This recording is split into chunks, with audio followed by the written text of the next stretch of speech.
Members, I wish to welcome all of you, all who have logged into the virtual plenary session of the National Assembly.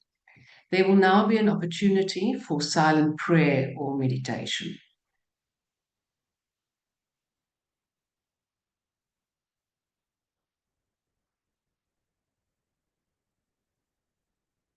Thank you. Honourable members, before we proceed, I would like to remind you that the virtual plenary is deemed to be in the precinct of Parliament and constitutes the meeting of the National Assembly. In addition to the rules of virtual sittings, the rules of the National Assembly, including the rules of debate, apply. Members enjoy the same powers and privileges that apply in a sitting of the National Assembly. Members should equally note that anything said in the virtual platform is deemed to have been said to the House and may be ruled upon.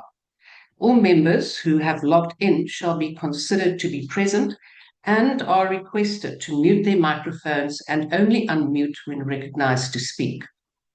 This is because the microphones are very sensitive and will pick up noise which might disturb the attention of other members.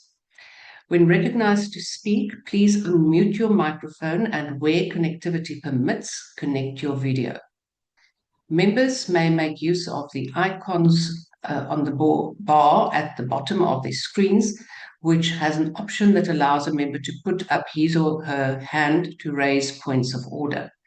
The Secretariat will assist in alerting the chairperson to members requesting to speak. Lastly, when using the virtual system, members are urged to refrain or desist from unnecessary points of order or interjections. Honourable members, I would also like to announce that questions that were transferred from written to oral reply and placed on the question paper have since been removed on the question paper upon receipt of the replies in terms of Rule 146(2). Consequently, there will be no additional 30 minutes to today's question session. The only item on today's order paper is questions addressed to the ministers in Cluster 3 governance. Parties have given an indication on which questions their members wish to pose as supplementary question. Adequate notice was given to parties for this purpose. The members who will pose supplementary questions will be recognized by the presiding officer. In allocating opportunities for supplementary questions, the principle of fairness, among others, has been applied. When all the supplementary questions have been answered by the executive, we will proceed to the next question on the question paper. Now, the first question today has been asked by the Honourable Bergman to the Minister of Planning, Monitoring and Evaluation. The question is whether she has disclosed gifts given by foreign governments timeously. If not, why not? If so, what are the relevant details? I've been informed that the Deputy Minister will be answering questions on behalf of the Minister. The Honourable Deputy Minister. Thank you very much, Honourable Deputy Speaker. And the reply to the question by Mr. Bergman. Yes, the Minister has indeed disclosed all gifts received from foreign governments timeously and in accordance with the applicable disclosure prescripts. Thank you, Deputy Speaker. Thank you, Honourable Deputy Minister. The first supplementary question will be asked by the Honourable Bergman.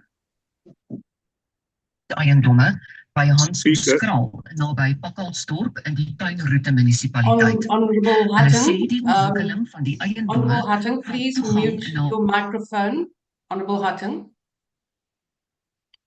Speaker, on a point of order, We have a problem here in the sense that these questions are directly aimed at the minister. It's not actually a departmental question. It's actually a question for the minister. Can I request that this question be held over till the minister is actually able to answer this herself, please? That will indeed be possible, because I think it is going to be very difficult for the Deputy Minister to give meaningful replies to the follow-up question specifically. So I have also discussed this with the Secretary to the NA, and this will be the best course that we follow, and this question will then stand over. Thank you very much. That then also goes for all the other supplementary questions that have been allocated to the different parties. Honourable members, we then proceed to the next question. On And a the point next of order, question. Deputy Speaker. On a point of order. Yes. Honourable Ntangweni, you were first. Please proceed with your point of order. Thank you very much, Speaker. I think this that we are doing now to the House settings every time that we get here, and then parties just withdraw what was on the order paper. It's wrong, Deputy Speaker. There are ways and platforms where we are discussing these matters. And for every time that we are having a house sitting, this unprofessionalism needs to be exposed to the public each time. We know if questions are being sent over from the ministers, those things are being discussed in the Chief Whips Forum. Why does Parties Forever, and it's known by the ANC and the DA that are doing this, why do they bring it to the wait until 3 o'clock, 2 o'clock to bring these matters to the House sitting and not handling it properly at the forums that Parliament is giving to us so that we can negotiate and talk to each other? This is utter disrespectful. It's utter unprofessionalism. We can't continue like this. It needs to be nipped into the back. It can't continue, Deputy Speaker, please. Thank you, Honourable Ntangweni. Yes, note is being taken of that. I do believe that the Honourable Bergman did this because he didn't withdraw the question. He has asked that it does be postponed to a later situation or question time, as the Minister isn't here, and the question is of quite a personal nature. So that was the reason why this question does not disappear. It is not withdrawn. It will be dealt with later. Honourable Litchfield Chabalala. Thank you, Deputy Speaker. I'm just trying to find out why is the minister not here? Because we have got scheduled time in the parliamentary program upon which we pose questions to the minister. The minister is not here, and now we are standing questions over. And I suppose the person that asked the question is not making an issue out of it. This is part of the GNU government. Why is the minister not here? It's a virtual platform, meaning she could log on wherever the minister is to answer this question.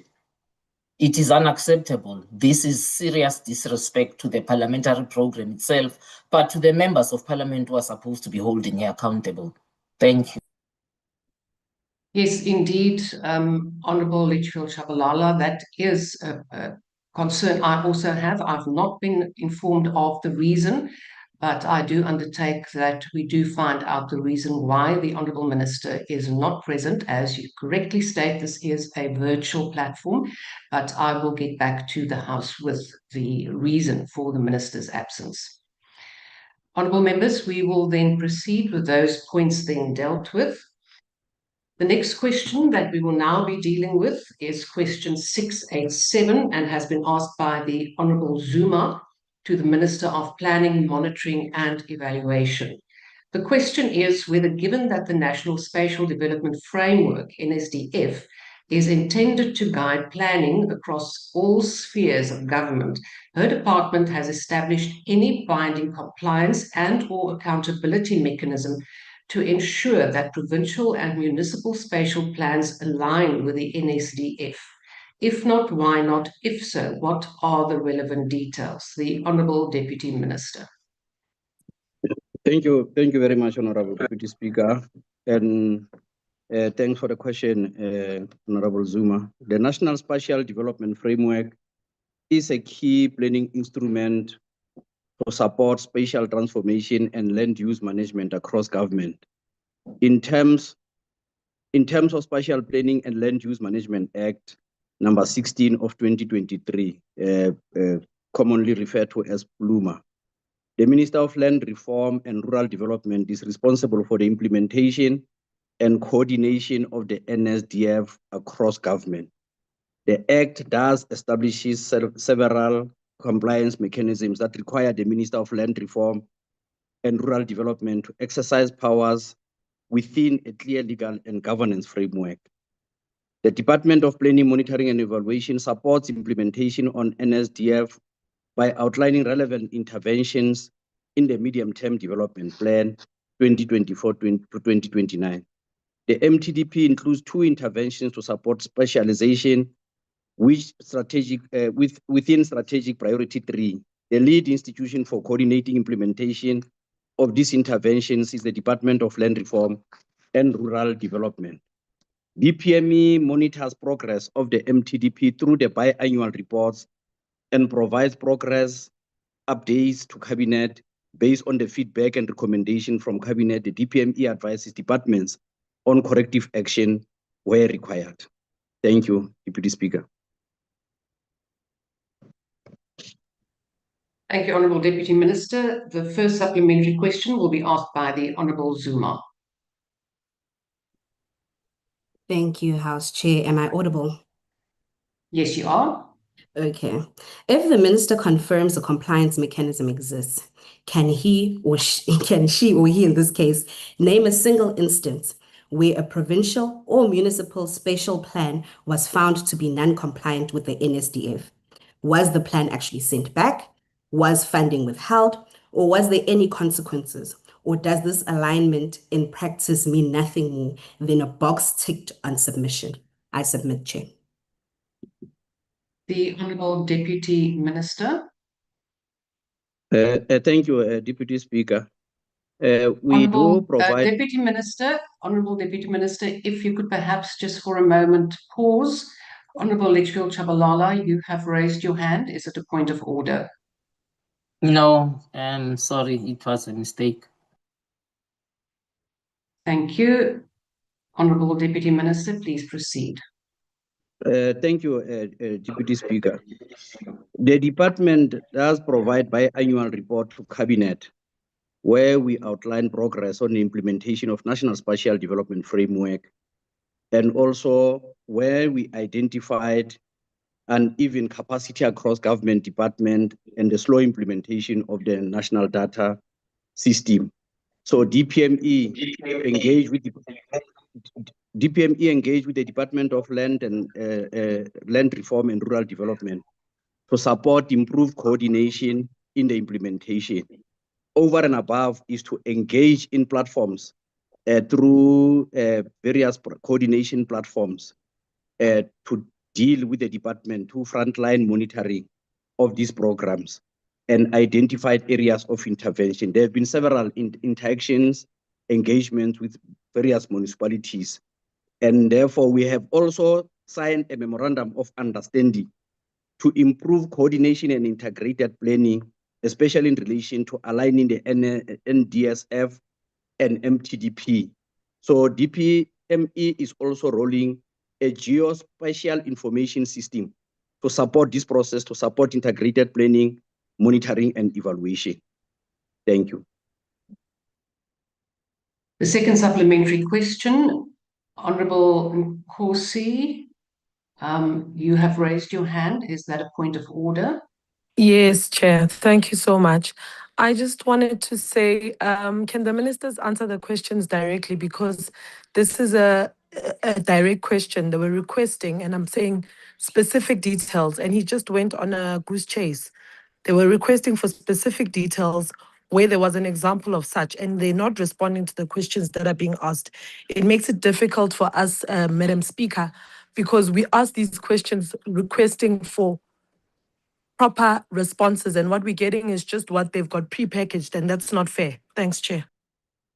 Honourable Nkosi, you will note that there are 5 questions, of which your member who asked the question initially will have the opportunity to again ask the Deputy Minister. That is why we have instituted those questions. The second follow-up will be asked by the Honourable Apiri. Thanks very much, Deputy Speaker. To the Deputy Minister, the Constitutional Court of South Africa ruled on the long-running Tafelberg property case, finding that the Western Cape government and the City of Cape Town have a binding constitutional duty to provide well-located, affordable housing to address spatial apartheid. What measures will the ministry and the department take to ensure public-owned land and strategic economic areas is ring-fenced for inclusive spatial development through the provision of social housing for the marginalized and for the middle strata? I submit, Deputy Chair. The Deputy Minister. Thank you, Deputy Speaker. And the follow-up by Honorable Apiri. The Constitutional Court ruled that the sale of Tafelberg property was unlawful and found that both the Western Cape government and the City of Cape Town had failed to meet their constitutional obligations. So the City of Cape Town has noted the judgment and committed to future affordable housing.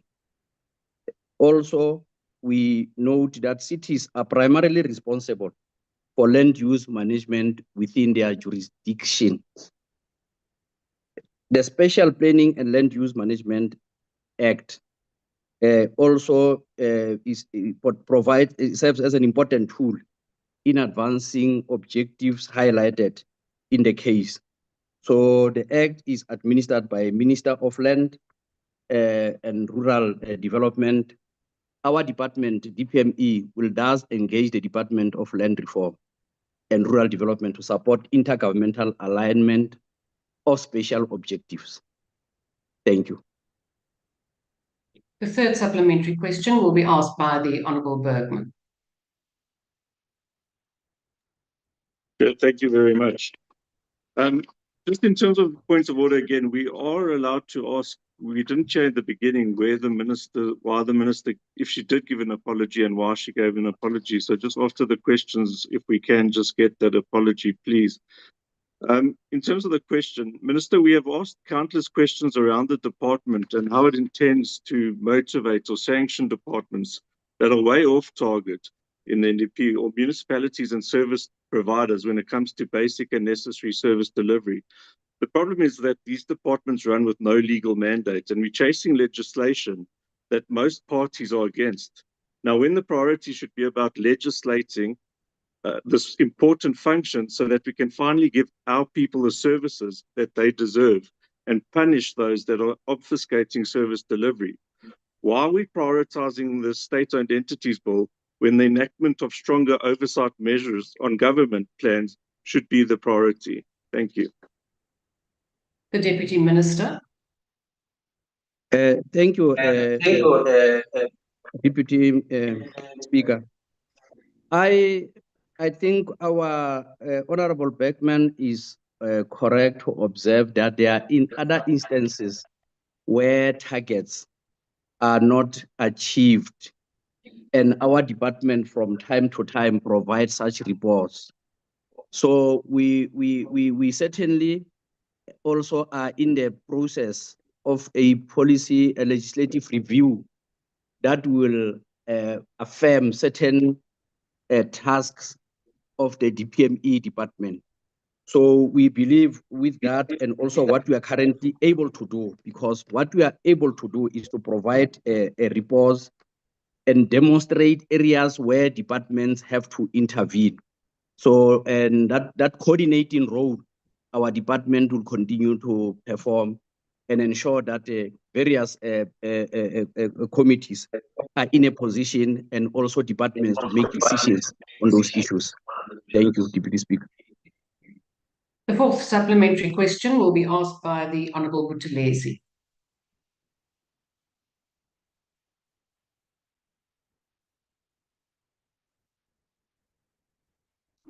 Honourable Buthelezi. Deputy Speaker, good day. It's Al Kongobese. I'll take the question on behalf of Nkosi Buthelezi, if you may allow me, please. Please proceed. Thank you, Madam. Honourable Minister, what practical support and skills and staff and usable special information has the department given to the rural and under-resourced municipalities, especially category B3 and B4, to help them understand and apply the NSDF targets in their 5-year integrated development plans and land use schemes? Thank you. The Honourable Deputy Minister.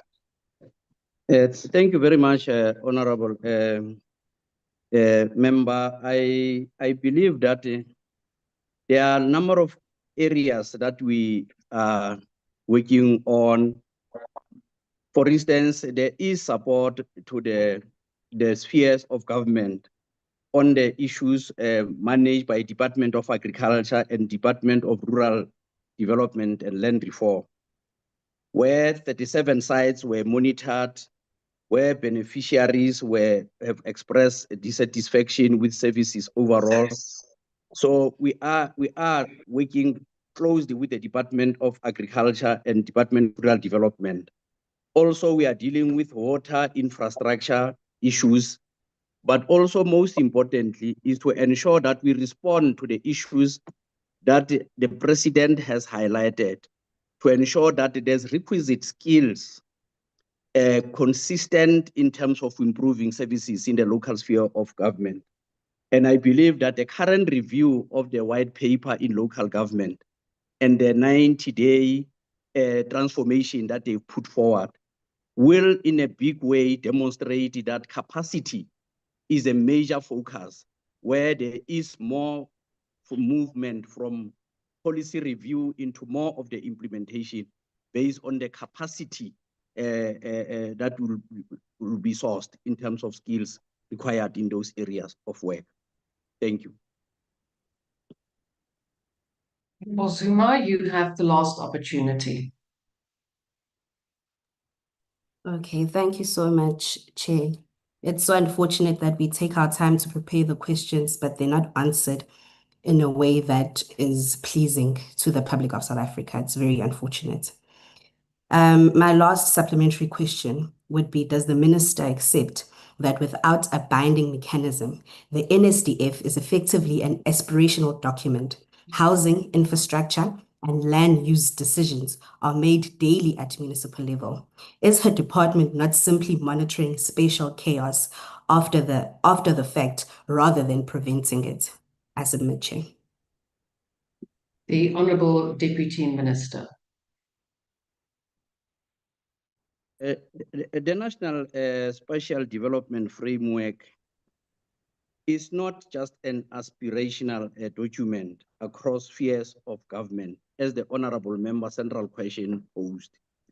It is important to appreciate that it is informing how we respond as a state through a coordinated mechanism, but also it is finding its expression in the MTDP in a much more prominent way to ensure that coordination of these interventions is done and is measured.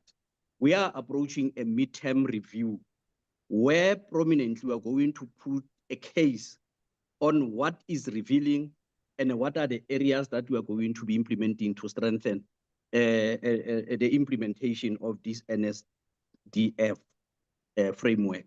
Thank you, Deputy Speaker. Thank you, Honourable Deputy Minister. Honourable members, before we proceed to the next question, I have been informed by the table that indeed the Minister did submit an apology to the Speaker, and if I look at it, it says that the reason is that the minister is unable to attend due to prior commitment on the same date. Now, honourable members, I do know, and I will preempt this, that it is not a satisfactory reason for not being here. It was correctly stated also by one of the members that the question session has been planned in advance. The program is known in advance, so I will take this matter further. We now proceed to question number 697. It has been asked by the Honourable Direku to the Minister of Honourable Member, is there a point of order? I don't see a hand. Yes. Oh, sorry, that's me, Speaker. Yes, my hand is up now. Thank you. May we get an indication from you in terms of when you'll come back to us after you have taken this matter further? From MKP, we don't want this matter to just disappear. You give us a promise now, and then because we are not even meeting physically, and then other things crop in and we forget, because this is behavior that we cannot encourage from ministers. Truly, they owe us their appearance in Parliament. It is not a favor. Thank you, Deputy Speaker. Yes, indeed, Honourable Litchfield Chabalala. This is something that I will have to take up via the Speaker with the Leader of Government and Business. So it is going to be a bit difficult for me to now give a time frame, but I do undertake to do it as speedily as possible, so that we don't have this kind of situation in the future. Honourable Maimane, what are you now raising on the ruling that I have just made, or is it an additional matter? No, Speaker, I want to support your ruling, but I want to reaffirm that we have had such engagements before, and it is a continued practice. So whilst I accept that you will give us feedback as to what the nature, at which point will Parliament exercise sanctions against such behavior? Because it's not the first time it's happened, and the same process is undertaken. So rather than us going around in a merry-go circle, can we at least establish what sanctions take place so that we can achieve a sense upon which ministers appear? It simply can't be we carry on repeating the same activity, hoping for different outcomes. I submit, Speaker. Thank you very much. Thank you. I have noted your concern proposal, and I will definitely consider it. We proceed with a question. It is a question asked by the Honourable Direku to the Minister of Cooperative Governance and Traditional Affairs. The question is with reference to the report of the Public Protector, named Systemic Investigation into Alleged Failure by the City of Cape Town Metropolitan Municipality to provide basic municipal services in Langa Flats and Khayelitsha Township, which made damning findings against the City of Cape Town Metropolitan Municipality. What steps has his department taken to engage the city in order to get the specific or the specified issues addressed? The Honourable Minister. Thank you very much. Honourable Mele, Honourable Mele, please mute your microphone. Could I also ask the whips of the different parties to please again remind your members not to unmute? It is extremely disturbing whilst we're busy on a virtual platform. Please proceed, Honourable Minister. Thank you very much, Honourable Chairperson. The department has noted the findings and remedial actions contained in the Public Protector's report in relation to Langa Flats and Khayelitsha Township. The issues raised in the report are serious and concern services that directly impact the dignity, health, and quality of life of the residents in the areas indicated.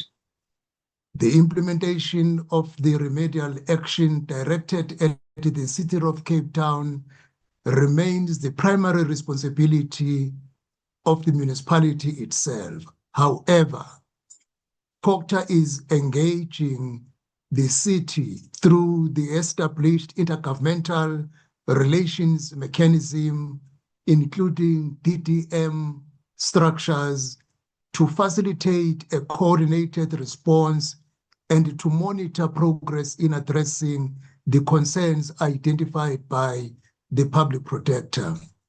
We also recognize that some of the issues identified in the report extend beyond the mandate of a single institution and require a coordinated action which involves the City of Cape Town, the Western Cape Provincial Government, and other relevant national departments, particularly in areas relating to human settlement and basic services.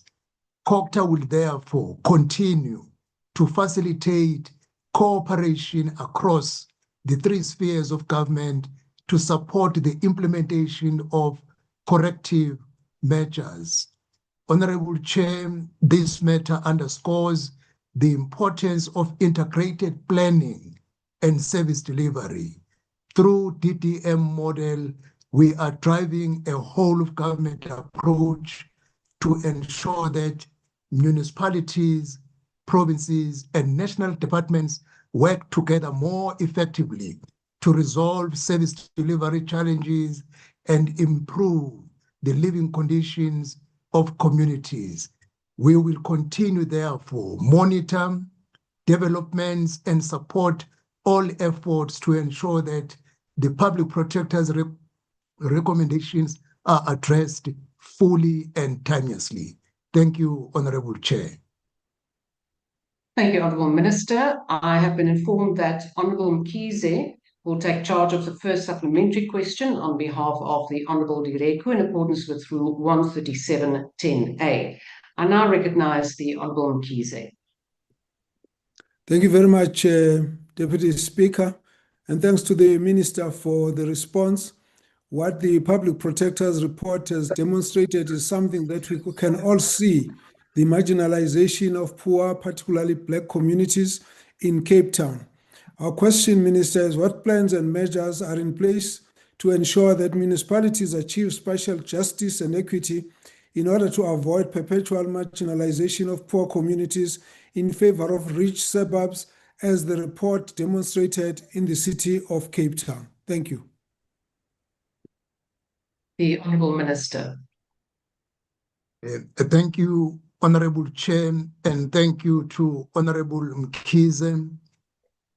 Spatial inequality remains one of the most enduring legacies of apartheid, and the government is committed to ensuring that municipal planning, investment, and service delivery actively contribute to reversing these historical patterns. The primary instruments guiding this work are the Spatial Planning and Land Use Management Act, the Integrated Urban Development Framework, and the ongoing review of the White Paper on Local Government.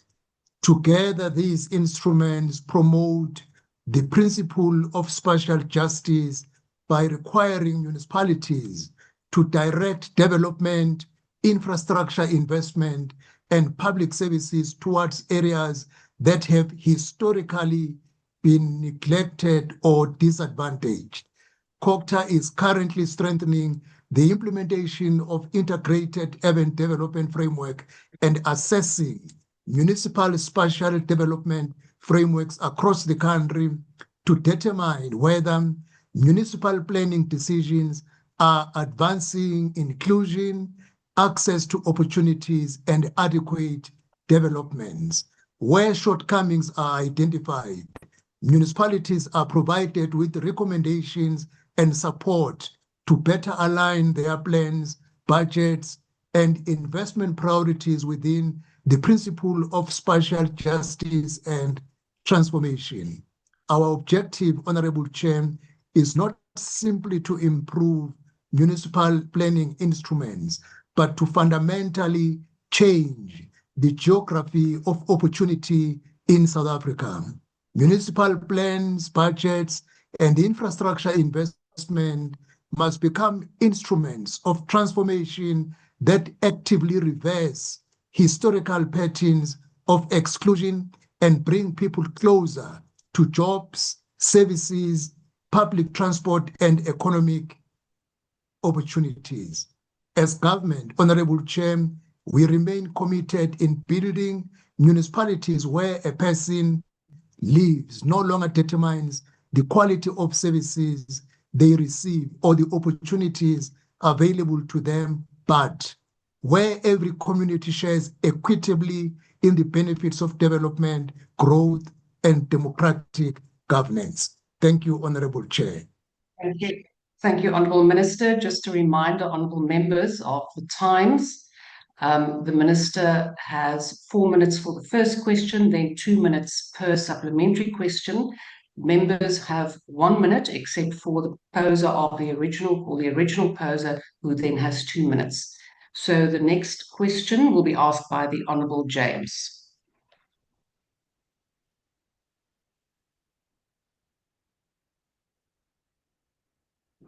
Honourable James.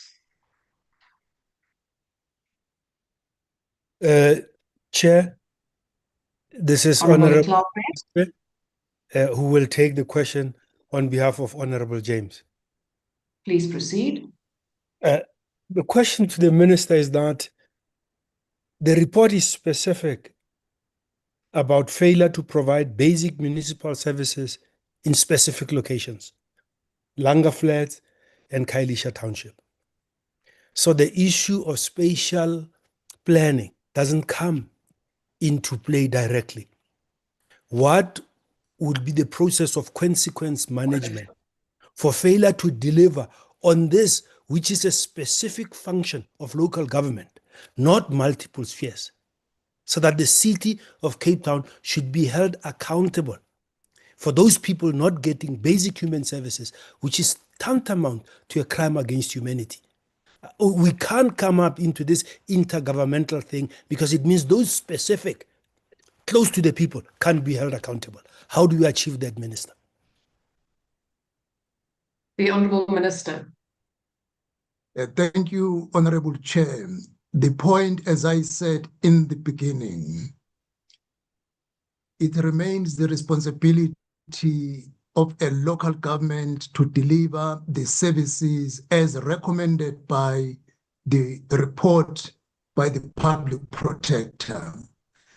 But amongst the recommendations, there are things which require intergovernmental cooperation because some of those things belong to other spheres of government as COGTA. That is why we come in to play our role of intergovernmental to ensure that the other spheres that are implicated in that report, whether directly or indirectly, their attention is drawn in order to come on board so that the recommendations get the full implementation. COGTA does not hold the equipment to introduce consequence management to a municipality except to come in, give support where it is necessary, and ensure that the recommendations are followed accordingly. Thank you, Chair. The next supplementary question will be asked by the Honourable Maimane. Thank you, Chairperson, and thank you, Minister. Departing from your previous response, I think, Minister, this confirms the duality of South Africa, that there are multiple South Africas, and that's why, as Build One South Africa, we set out to say where you live cannot determine the quality of services that you receive. Now, Minister, this is a public protector finding. You have a portfolio committee that sits here. I want to understand, will the Minister commit to Parliament to table implementation plans that hold the City of Cape Town accountable, that it complies with what the public protector's remedial action is, as it's common cause that if you don't agree with the remedial action, you either challenge them in court or you implement them. Will the Minister monitor and table to Parliament an implementation plan? Thank you very much. The Honourable Minister. Thank you very much, Honourable Chair. Indeed, I fully agree with Honourable Maimane that it doesn't matter where a person lives, we all deserve equal services irrespective of where one lives. In terms of tabling the report, we will have no problem to definitely do so, and we will ensure that we follow up in terms of monitoring that the City of Cape Town does follow the recommendations by the public protector. Where the City of Cape Town needs our support, we are available. We are not going to only do the monitoring, but ensure support and facilitate where they say we are being frustrated by a department at a national level, but tabling the report, we will definitely do that. We don't have a challenge as COPTA. The fourth supplementary question will be asked by the Honourable Ishmael Musa.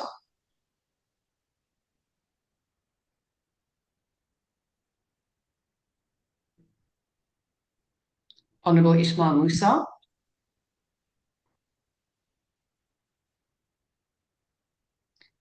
If the honourable member is not available, we then move on to the last supplementary question that will be asked by the Honourable Mkhize.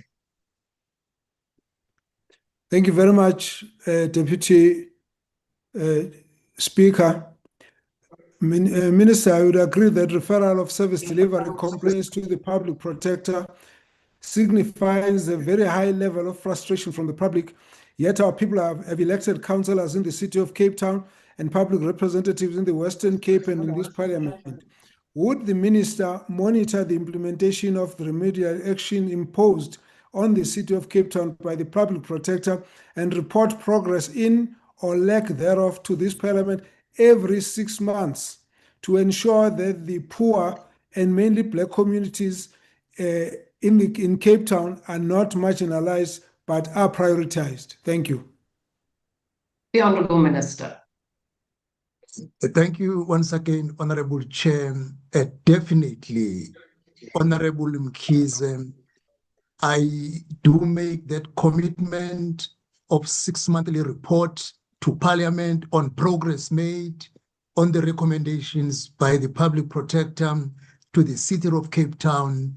But we will also ensure, as I have said before, that we give necessary support required by the City of Cape Town to ensure that they carry out the recommendations by the public protector and report accordingly to the House on a 6-month basis to ensure that all people of South Africa receive equal treatment and services irrespective of where they live. Thank you, Honourable Chair. Thank you, Honourable Minister. We now move on to question number 681, and it has been asked by the Honourable Matiwane to the Minister of Planning, Monitoring and Evaluation.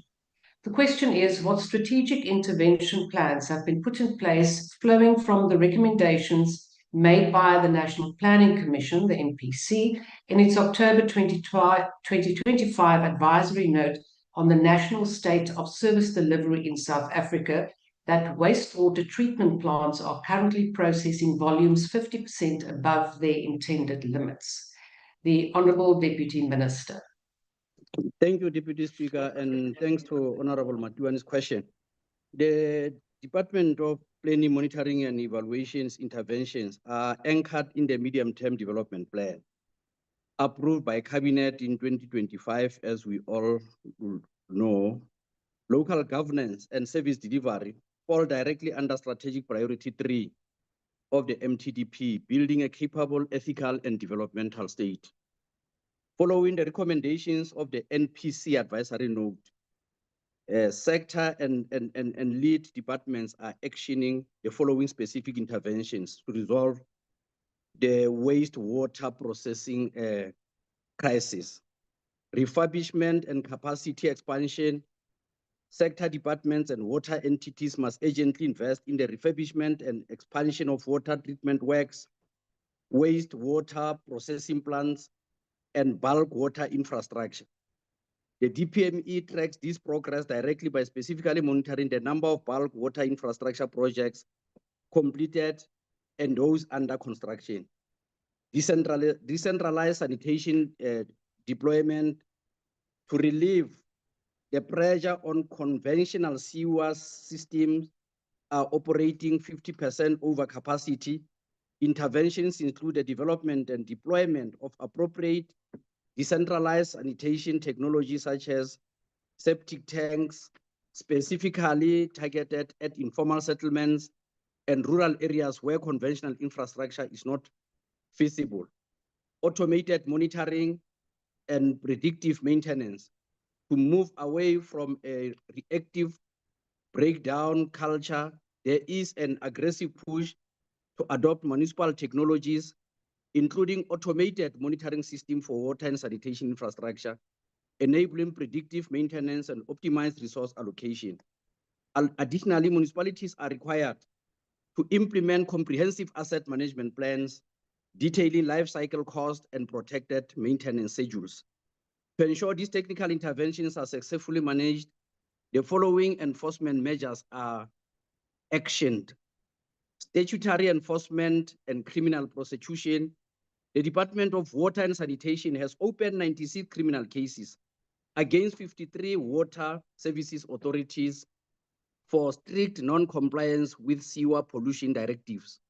These enforcement actions include charging municipal managers and in their personal capacities to enforce accountability for environmental contamination, establishment of special purpose vehicles. The National Water Crisis Committee converts failed municipal water units into rainfast special purpose vehicles, such as Val Corporation Water Utility. To support this shift to a utility model, the DPME tracks the number of metros having established rainfast, professionally managed utilities for water and electricity services, and also the grant conversion for direct intervention. Watercom facilitates the conversion of municipal grants from Schedule 5B, direct municipal management, to Schedule 6B, indirect management. It is an important development. This grant conversion enables water boards and district municipalities to act directly as implementing agents in municipalities where local technical capacity has collapsed. And lastly, green drop and blue drop oversight. DPME strengthens executive oversight of water service providers by tracking the exact number of water systems, classifying critical conditions according to the blue and green drop reports. Thank you, Deputy Speaker. Thank you, Deputy Minister. The first supplementary question will be asked by the Honourable Matiwane. Sibulisele abakuwe somlomo nakwindlu ngobubanzi uvumela ukuba ndithi ingcanga nentsiba zayo. Isilungu esi simnandi, ndiyabona uba lulwimi lokukhohlisa. Noting that the failure to maintain wastewater treatment plants leads to the infringement of rights contained in the Bill of Rights, such as Section 24 of the Constitution, which puts positive obligation on the state to prevent the pollution and ecological degradation of the environment. Can the minister or the deputy minister in this case assure this House that the crisis currently facing a majority of municipalities, as indicated by a report by the South African Human Rights Commission, that regarding the pollution of water sources by wastewater treatment plants is being effectively monitored in order to uphold Section 24 by the state, given that Section 151, subsection 2 of the Constitution, which creates a legal lacuna, which has led to many reports of the National Executive and this Parliament being frustrated by municipal councils. Thank you. The Honourable Deputy Minister. Thank you, Deputy Speaker. Honourable Matiwane, you'll agree that part of what the advisory note, the important question you raised, the advisory note enjoins us to follow the commitment made by the NDP. And also, it should also show red flags on service delivery correctly, that there has been instances of failure to provide these much needed services. But also Cabinet resolved on this matter quite prominently that we have to deal with these issues without fail. That commitment, I think, is by the governance even cluster when it responds to those issues. Importantly is that this diagnostic overview provided by the advisory note talks about governance overall, that there should be systems that are strengthened and having capacity to deliver, to look into the financial sustainability of the programs under implementation in these municipalities. Several interventions we have highlighted, but most importantly, to attend to the issue of infrastructure renewal. Infrastructure renewal is key, and spatial transformation. So we certainly will give a dedicated focus on these issues without fail. Thank you, Deputy Speaker. The second supplementary question will be asked by the Honourable Dunjwa. Thank you, Honourable Deputy Speaker. It's Honourable Kumbaxa. I'm taking the question on behalf of Honourable Dunjwa. Honourable Minister, funding of infrastructure development is a critical aspect impacting the level of infrastructure maintenance, refurbishment, and increasing infrastructure capacity to respond to increasing populations and migration patterns. What is Cabinet's approach to address service delivery gaps identified in the advisory note? Thank you. The Honourable Deputy Minister. Thank you very much, Deputy Speaker and Honourable Kumbaxa, for the question, for the follow-up. Cabinet has adopted a comprehensive, multi-layered approach to address severe service delivery gaps identified by National Planning Commission, particularly concerning water infrastructure. At the highest level, Cabinet has established a water crisis committee chaired by the President to consolidate and coordinate all interventions. And there's been several meetings extended even to municipalities to look into forms of actions that need to take place across level. So culminating into a water action plan. Water action plan focus on short, medium, and long-term solutions. And I think that plan is there and articulated by the relevant Ministry of Water and also at various government levels. So this political commitment is backed by significant financial resources, including 2.6 trillion in 2026 budget, which allocates about 27.7 billion over the medium-term expenditure framework. So MTDP provides that discipline in terms of implementation and addressing this infrastructure. So performance-linked reforms in metro trading entities is key, and further that we look into the 3 years specifically for water and sanitation infrastructure to support expansion, maintenance, and reliability. Thank you, Deputy Minister. Your time has expired. Thank you. We now move to the third supplementary question, which will be asked by the Honourable Manyi. Thank you, Deputy Speaker. DM, beyond general reference to the NPC advisory note, are there specific time-bound strategic interventions that have been approved or initiated, including funding allocations, responsible departments or municipalities, and target completion dates to bring the 150% overcapacity wastewater treatment plants back within design limits? Are you able to share those right now, those specifics? And if you can't, can you commit to a written response in 7 days? Thank you. The Honourable Deputy Minister. Thank you very much, Honourable Manye. I earlier on has just mentioned the plan for the crisis committee that spell out in the short, medium, and long-term interventions.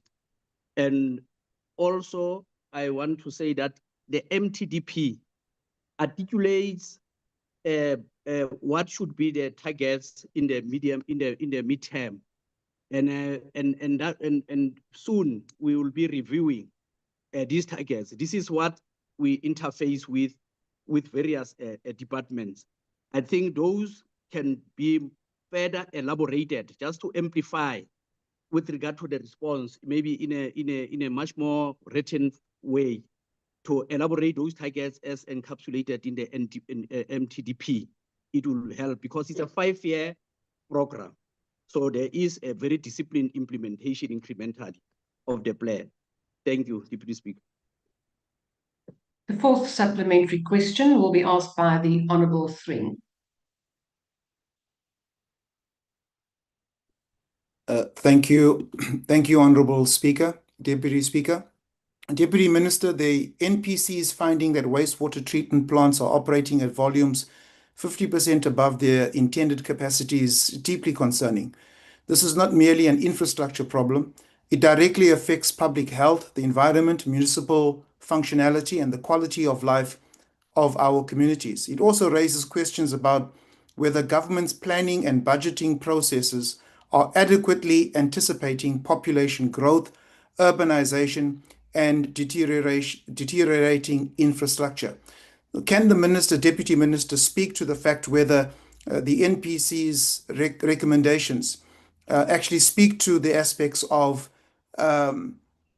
population growth, urbanization, and deteriorating infrastructure? And what monitoring mechanisms and measurable targets has your department put in place to ensure that the NPC's recommendations will be implemented? Thank you, Deputy Speaker. The Honourable Deputy Minister. Thank you very much, Deputy Speaker, and thanks, Honourable Thring. I just want to confirm, just under the infrastructure nodes and financing, there are quite, NPC is quite elaborate on terms of population and the challenge of expanding and also maintenance of infrastructure. So yeah, it does address that issue. But also, I think the issue that we highlighted of the grant conversions for direct intervention, it speaks to the level that 50% it constitutes the level almost of a crisis situation that we need to respond to with agency. So those multiple strategies where we talk about grant conversions for direct intervention, it's important to ensure that those municipalities are categorized as municipalities requiring intervention. We should be able to make meaningful change in those areas.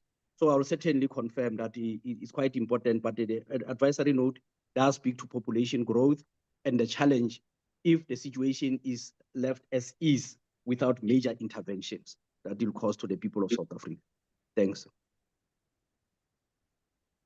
Honourable Matiwane, you have the last opportunity.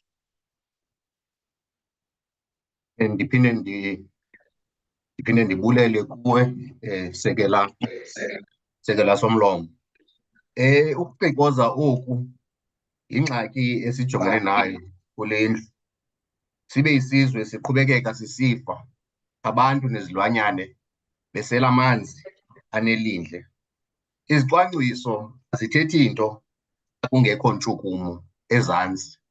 Iimpendulo esizinikwa apha ngusekela mphathiswa azisiniki themba lokuba ikhona inguqu ezokwenziwa ngurhulumente ukulwa nokungcoliswa kwe-environment zezi waste treatment plant.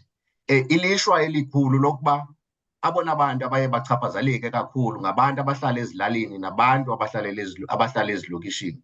Abona bantu abasifaka apha kule palamente ngeevoti zabo. Xa sifika siphinde singabahoyi. Ndizoma apho somlomo, inkosi. The Honourable Deputy Minister. Okay, Deputy Speaker, thanks. Siyabulela baba Matiwane. Sivile ke le ntetho yakho ke kakhulu. And I think it's important, the issues that you are raising. We need to respond to the concerns and frustrations of the people of South Africa through ensuring that we respond to the basic services The issues that we articulated, Mr. Makuani, from this important question, especially of the advisory note, they are quite clear, and they are quite very much in a very clear way, isolate that even government went through under the leadership of the president through the extended PCC, gave dedicated focus on water, on also what is going to shape our work moving forward is implementation of the observations made by the advisory note. To a large extent, some of the issues are already contained in the MTDP, but it is going to be important to elevate them to ensure that departments do respond. In our biannual report to Cabinet, we do spell out in greater detail. I think the problem is that we may not have interface with the relevant portfolio committee to share the report that has been discussed at the level of Cabinet and intervention measures that are approved at that level. So I believe with time, I think we'll have that interface and ensure that these issues are quite shared, not under time constraints, much more elaborate in the discussions of the relevant portfolio committee. Thank you, Deputy Speaker. Thank you, Honourable Deputy Minister. Honourable members, question number 654 has been asked by the Honourable L.L. van der Merwe to the Minister of Women, Youth and Persons with Disabilities. The question is whether that the Republic has one of the highest youth unemployment rates in the world. She has found that the National Youth Development Agency has made a measurable contribution towards reducing youth unemployment. If not, what is the position in this regard? If so, what evidence can she provide in this regard? And whether the NYDA's contribution has been verified independently? If not, why not? If so, what are the relevant details? The Honourable Minister. Thank you very much, Chairperson. I do request to switch off my camera for maybe better reception. You may proceed, Honourable Minister. Thank you, Chairperson, and thank you, Honourable van der Merwe, for the question. Yes, the National Development Plan, the National Youth Development Agency has made measurable contribution towards reducing youth unemployment. Given that youth unemployment is a macroeconomic issue, there is a need for coordination of fiscal, monetary, and industrial policy levers to address youth unemployment. In line with its mandate, the NYDA designs and implements programs that integrate young people into the economy. For instance, one of the findings of a study that was commissioned by the NYDA itself, titled Impact Measurement of NYDA Grant Program, it showed that youth-owned enterprises that were supported through the grant program over the last 4 financial years created an average of 2.3 jobs.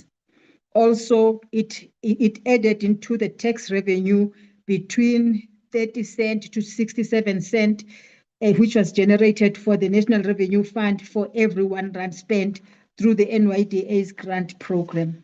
Furthermore, the following youth economic intervention that are being implemented by the NYDA serve as evidence of their contribution to youth unemployment reduction.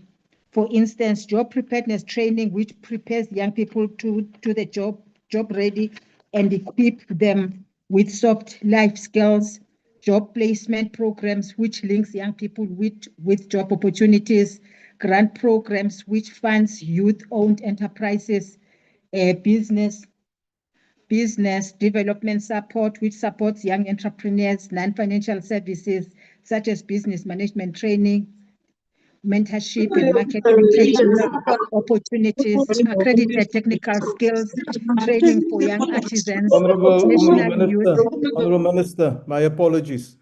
Honourable Klute, switch off your microphone. You are now disrupting the Honourable Minister in a reply. You may proceed, Honourable Minister. Thank you very much, Chair.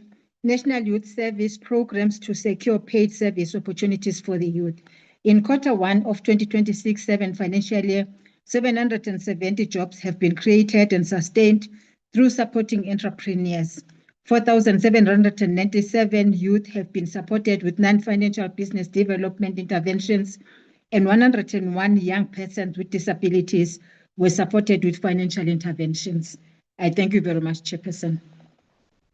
Thank you, Honourable Minister. Honourable members, I want to remind you that you must ensure that your microphones remain switched off until you are recognized. It is a disturbance in the session. The first supplementary question will be asked by the Honourable van der Merwe. Thank you very much, Honourable Frolick, and thank you very much to you, Honourable Minister. Honourable Minister, the National Youth Development Agency should be a beacon of hope and opportunity for the millions of young South Africans that have lost hope that they'll ever be able to achieve their hopes and dreams. Of late, the NYDA unfortunately has been plagued by concerns around governance, leadership matters, also internal squabbles, legal disputes, as well as excessive reports of excessive spend on travel and one-day events, which calls into question their ability in future to meet their mandate. Now, with regards to your oversight and monitoring responsibilities, what have you found, Honourable Minister, to be the challenges, the current challenges at the NYDA? And do these include political interference? And how will you go about ensuring that we restore public trust in the entity? I thank you. The Honourable Minister. Thank you very much, Chairperson, and thank you, Honourable van der Merwe, for the follow-up question.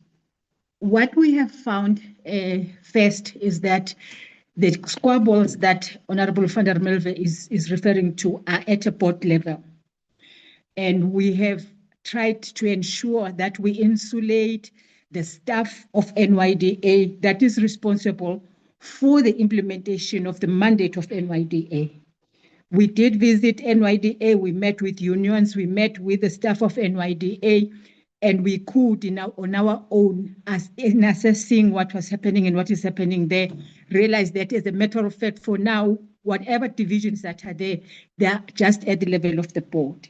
But even at that level of the board, we then, of course, met with the board, and we have tried to bring people who are going to assist the board so that they know their mandate and the very fact that they are there to bring the beacon of hope that Honourable Member is referring. So indeed, that reported alleged lack of cohesion and unity at the board level post, for instance, our appearance at the Portfolio Committee meeting and SCOPA. We contacted institutions such as Public Service Commission, and we went together with the chairperson of the Public Service Commission to the board of NYDA, and we did present to them some of the issues related to governance, to fiduciary duties, etc. But also we have contacted the National School of Government and the Institute of Directors of South Africa, for which the NYDA now has signed an MOU so that they intervene in order to guide the board. So one thing I can assure every South African is that the people that are implementing the mandate of NYDA, which is the staff of NYDA, which is the CEO of NYDA, they are working together. They are not affected by the divisions of the board, but even with the board, we're hoping that with the interventions that we are making, they will come together and realize that theirs is not to be fighting, but theirs is to ensure that the young people of South Africa benefit from NYDA. We are hoping for the best. Thank you very much, Chair. Thank you, Honourable Minister. The second supplementary question will be asked by the Honourable Kanyile. Thank you very much, Chairperson, and thank you, Honourable Minister. Honourable Minister, given the disproportionately high levels of youth unemployment in rural areas, have you assessed whether the National Youth Development Agency has made a measurable contribution to reducing youth unemployment in rural communities, particularly in terms of sustainable employment and entrepreneurship opportunities? If not, why not? If so, what evidence can you provide, including the number of young people in rural areas who have benefited from the NYDA programs and the number of people who have secured sustainable employment or established viable businesses as a result of such interventions? Thank you. Thank you, Honourable Member. Honourable Members, you are reminded that the supplementary question is just one question and not a number of sub-questions. The Honourable Minister. Thank you very much, Honourable Chairperson, and thank you, Honourable Kanyele, for the question.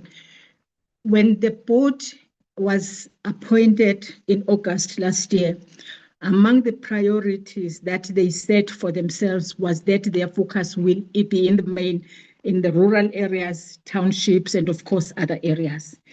They also developed a national rural strategy for NYDA, which was approved by the board.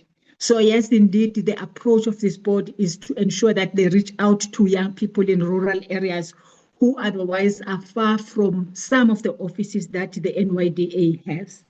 On the numbers of people that have been empowered by NYDA in rural areas, etc., as the statistics, I would request that I probably get that information and provide it to the honourable member. The statistics is available in the annual report of the NYDA for 2025-26, but also we can collect that information and provide it to the member. But otherwise, it is the strategy that this board is implementing, and it's the commitment that they made when they were appointed, and they're keeping to it. They go as far as whatever areas in South Africa and in townships as well to ensure that the services of NYDA are accessed. Thank you, Honourable Minister. The third supplementary question will be asked by the Honourable Nontenja. Thank you, House Chair. Honourable Minister, according to Stats SA, youth unemployment rate stands at 47.4% for the second quarter of 2026. This means 5 million young people are without jobs. Does the department have a functional mechanism to track young people from NYDA programs into the labour market and determine whether they are subsequently placed through the Department of Employment and Labour, SETAs, or government employment initiatives? Thank you. Thank you, Honourable Member. The Honourable Minister. Thank you very much, Chairperson, and thank you, Honourable Member, for the question. What we have is the SA Youth Mobi that allows young people to register themselves and to some extent be linked to the would-be or potential employers. And this has actually assisted in linking many young people to work. But indeed, Honourable Chairperson, the Honourable Member is correct that a number of young people are unemployed. We've looked at the statistics. The majority of young people that are unemployed first are those that do not have any grade 12 or any post-grade 12 qualifications. And I think the ones that have a post-grade 12 qualifications, they are at 12 whatever percent. That is still very high for people who sometimes have degrees, national certificates, etc. And that is why we are working together with other departments that are responsible for youth employment, the Small Business Development Department, Trade and Industry Development, Department, the Department of Labour and Employment. We're working together with them to say exactly how many numbers are they going to appoint.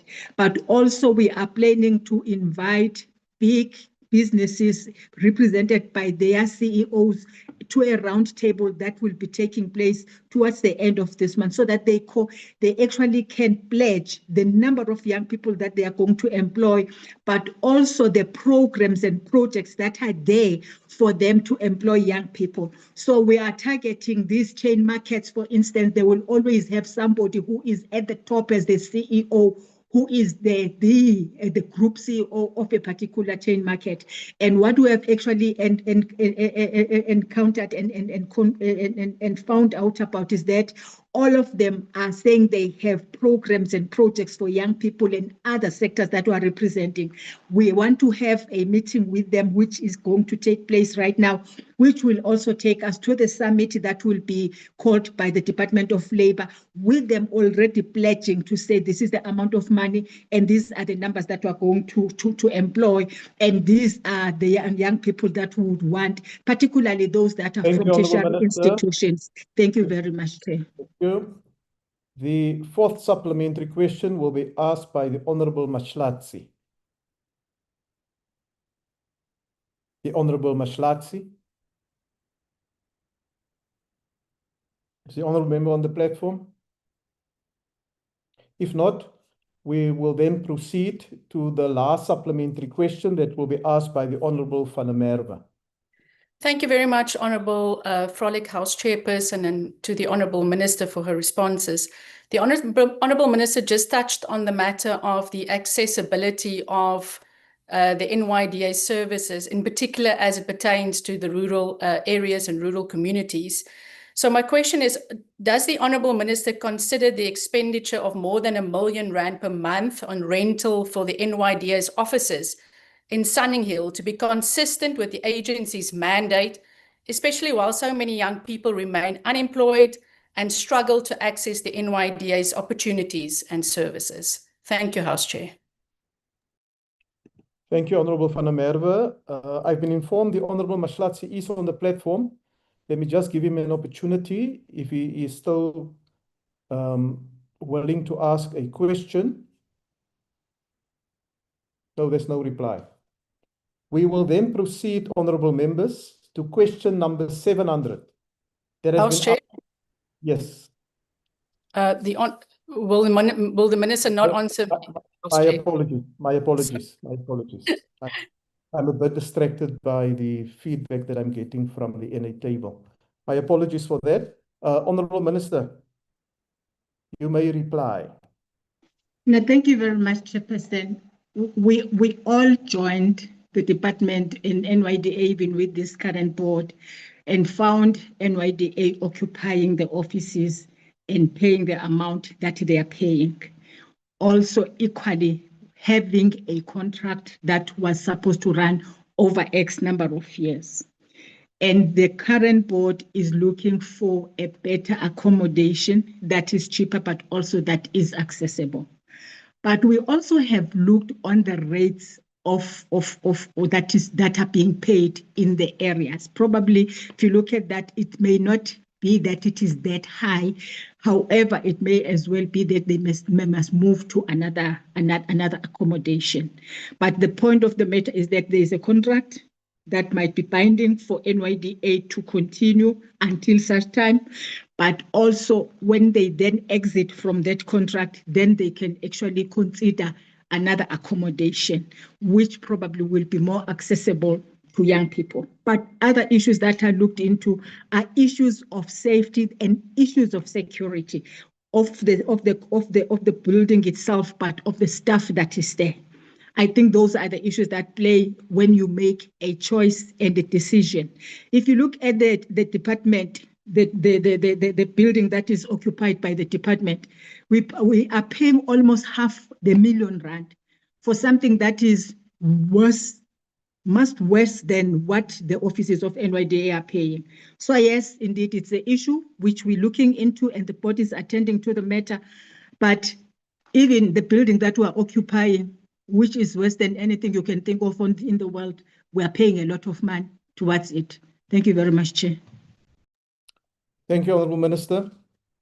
I'll now return to question number 700 that has been asked by the Honourable Mpapane to the Honourable Minister of Planning, Monitoring and Evaluation. And the question is as follows. Given that the 7th administration has prioritized the implementation of measures to lower the cost of living and tackle food insecurity, what steps has her department taken to ensure that departments include such measures in their annual performance plans? I now recognize the Honourable Deputy Minister.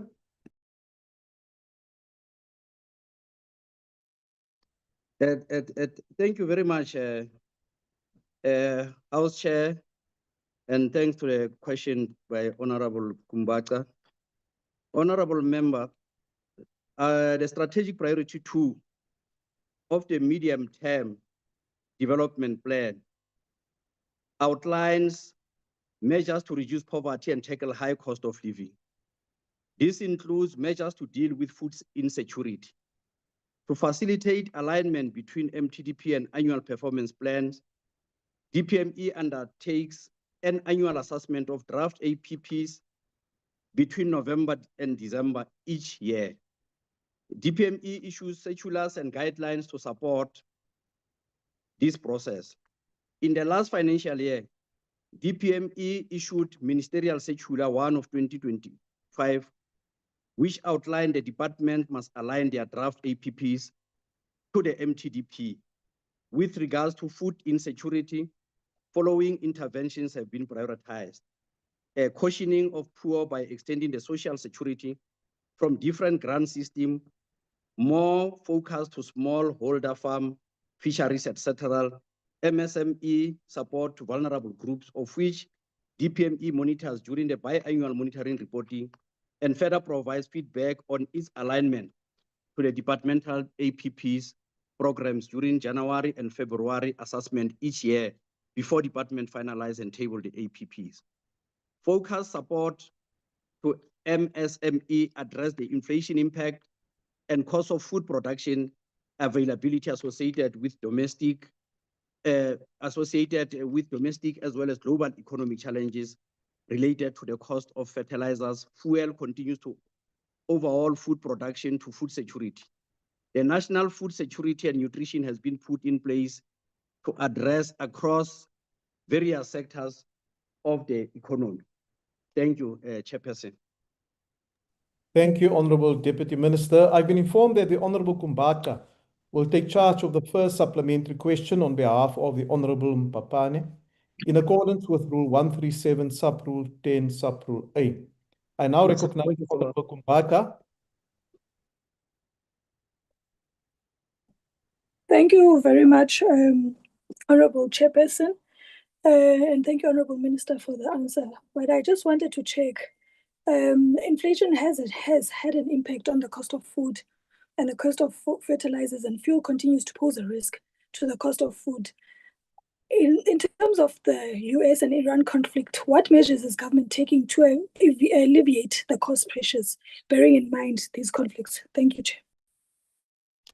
The Honorable Deputy Minister. Thank you, Honorable Kumba.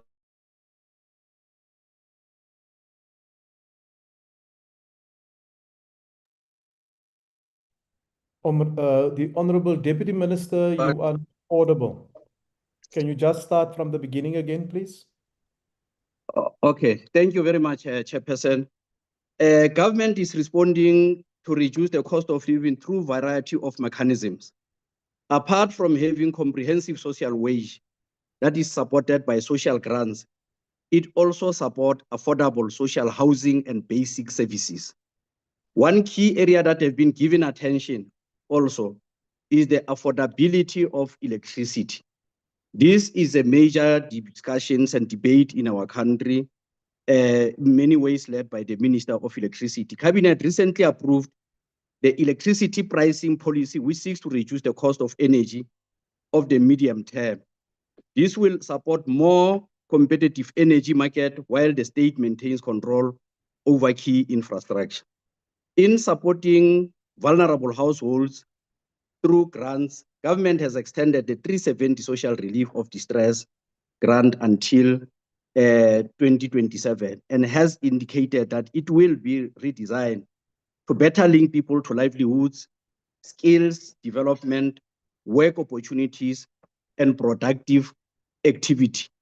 Active citizenry is at the heart of government development of policy to ensure that people participate in also building their own community assets through labor-intensive methodology that will transfer requisite skills to our people. I thank you, Chairperson. Thank you, Honorable Deputy Minister. The second supplementary question will be asked by the Honorable Bergman. Thank you very much. Deputy Minister, 28% of children under the age of 5 are developmentally stunted due to acute malnutrition. As they are literally starving, these children's future are in severe jeopardy. To end this horror, your department was tasked, in accordance with the National Food and Nutrition Security Plan, to oversee the establishment of a council for the coordination and implementation of programs to stem food insecurity. Has this council begun its work, and if not, how are we meant to trust that you can effectively oversee government programs when we cannot even implement your own work? Thank you. The Honourable Deputy Minister. Thank you, Chairperson. I think Honorable Beckman follow-up question is quite an important area of work. Honorable Beckman, we don't discard programs on the basis that there is lack of progress, but you deal with the complex challenges that we are faced with. We respond to the issue with strengthened coordination, and this is an important area of progress that I think we will have to give the report on work done. It marks areas of improvement and areas of weakness in the course of implementing this decision. As I highlighted, there are a range of intervention measures in this area, particularly in terms of agriculture.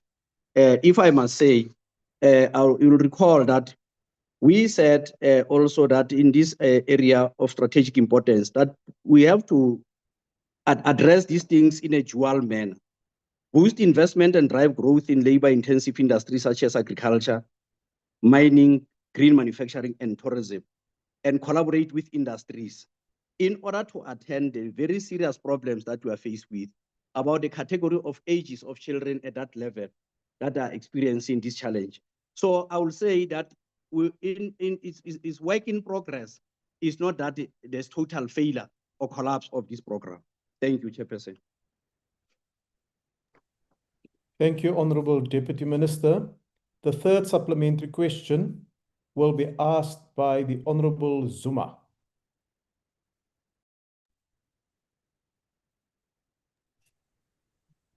Oh, Can the minister point to any measurable decrease in food security or cost of living pressure directly attributable to the APP requirements since it was introduced? Or does she, in this case he, accept that including a target in a plan is not the same as improving a single household circumstance? I submit, Chair. The Honourable Deputy Minister.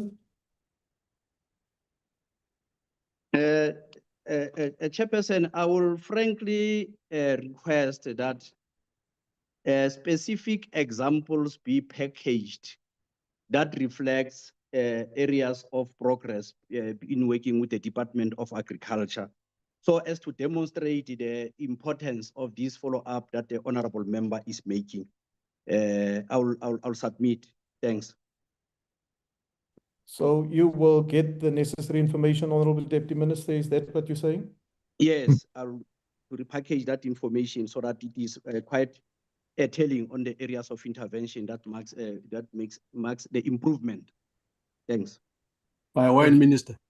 No, Honourable Manya, I haven't recognized you. Honourable Deputy Minister, we must ensure that that information also reaches the Secretary of the National Assembly so that it can be published, because it's not only for the benefit of the honourable member that asked the follow-up question, but for all members. Honourable Certainly, Chair. The Honourable Manye, I see your hand is up. Yeah, no, thank you, Chair. No, I just was looking for timeline, Chairperson. Otherwise, it becomes an open-ended thing that you never know what happened to it. Just timeline, that's all. Thank you, Chair. Yes. Now, the Honourable Deputy Minister will send the necessary information through to us by the end of this week. Thank you. The next supplementary question, which is the fourth one, will be asked by the Honourable Swart. Thank you, Chair. Deputy Minister, the ACDP as a Christian party is deeply concerned about high levels of poverty in the nation, leading to widespread hunger and even acute malnutrition. An estimated 63.5% of households are food insecure. Yet the country wastes more than 10 million tons of largely edible food every year. Half of that occurs at the processing stage, where uncertainty about what can be safely donated and fear of legal liability makes destruction the easier commercial choice. And this the ACDP finds disgraceful. Does the Honourable Deputy Minister not agree that there is an urgent need to legislate food waste reduction by creating a national food donation framework with tax incentives and liability protection to redirect edible surplus food from retailers to community kitchens? I thank you. Thank you. Thank you, Honourable Member. The Honourable Deputy Minister. Thank you, Chairperson. First of all, I would like to agree with Honourable Swartz that we need the mobilization of society to ensure that both the government, business, labor, and civil society, and quite a number of NGOs which are capable of ensuring that they reach out to the more targeted groups in our society, particularly children that are affected, that we continue with that mobilization. And I think it's an important conversation that government must do, even before maybe legislating. We need to ensure that we drive the change of behavior of our society, to ensure that we are indeed a very caring nation, and in many ways we respond with regard to what we have as a nation. So part of what government is dealing with, not only advocating that in the local government sphere, the indigent policy to help the elderly, infirm, poor with basic services payments, such as electricity and water. But also we know that the most important area is that government advocates that we need to introduce a basket of high protein basic food affordable to all through partnership with food industry and civil society. So it's important to look into the issue of nutritive food that is in circulation in our communities. Consider expanding the basket and ensure that the most essential food items are affordable. I think that's the most important thing. So that most affordable food baskets, government ensure that they are VAT exempt to deal with the challenge that we are facing with. Protect the value of social grants for children, the elderly, and the disability. Most important thing is to ensure that these social grants serve the purpose for which they are meant for, and not hijacked for any other purposes. So this is an important issue in terms of driving the cost of living. So we need to review the current administered prices to identify area for reduction, ensure that the really number of other cost factors that impacts ultimately on food are attended to. Thank you, Chair. Thank you, Honourable Deputy Minister. The last supplementary question will be asked by the Honourable Kumbaka. Thank you, House Chairperson.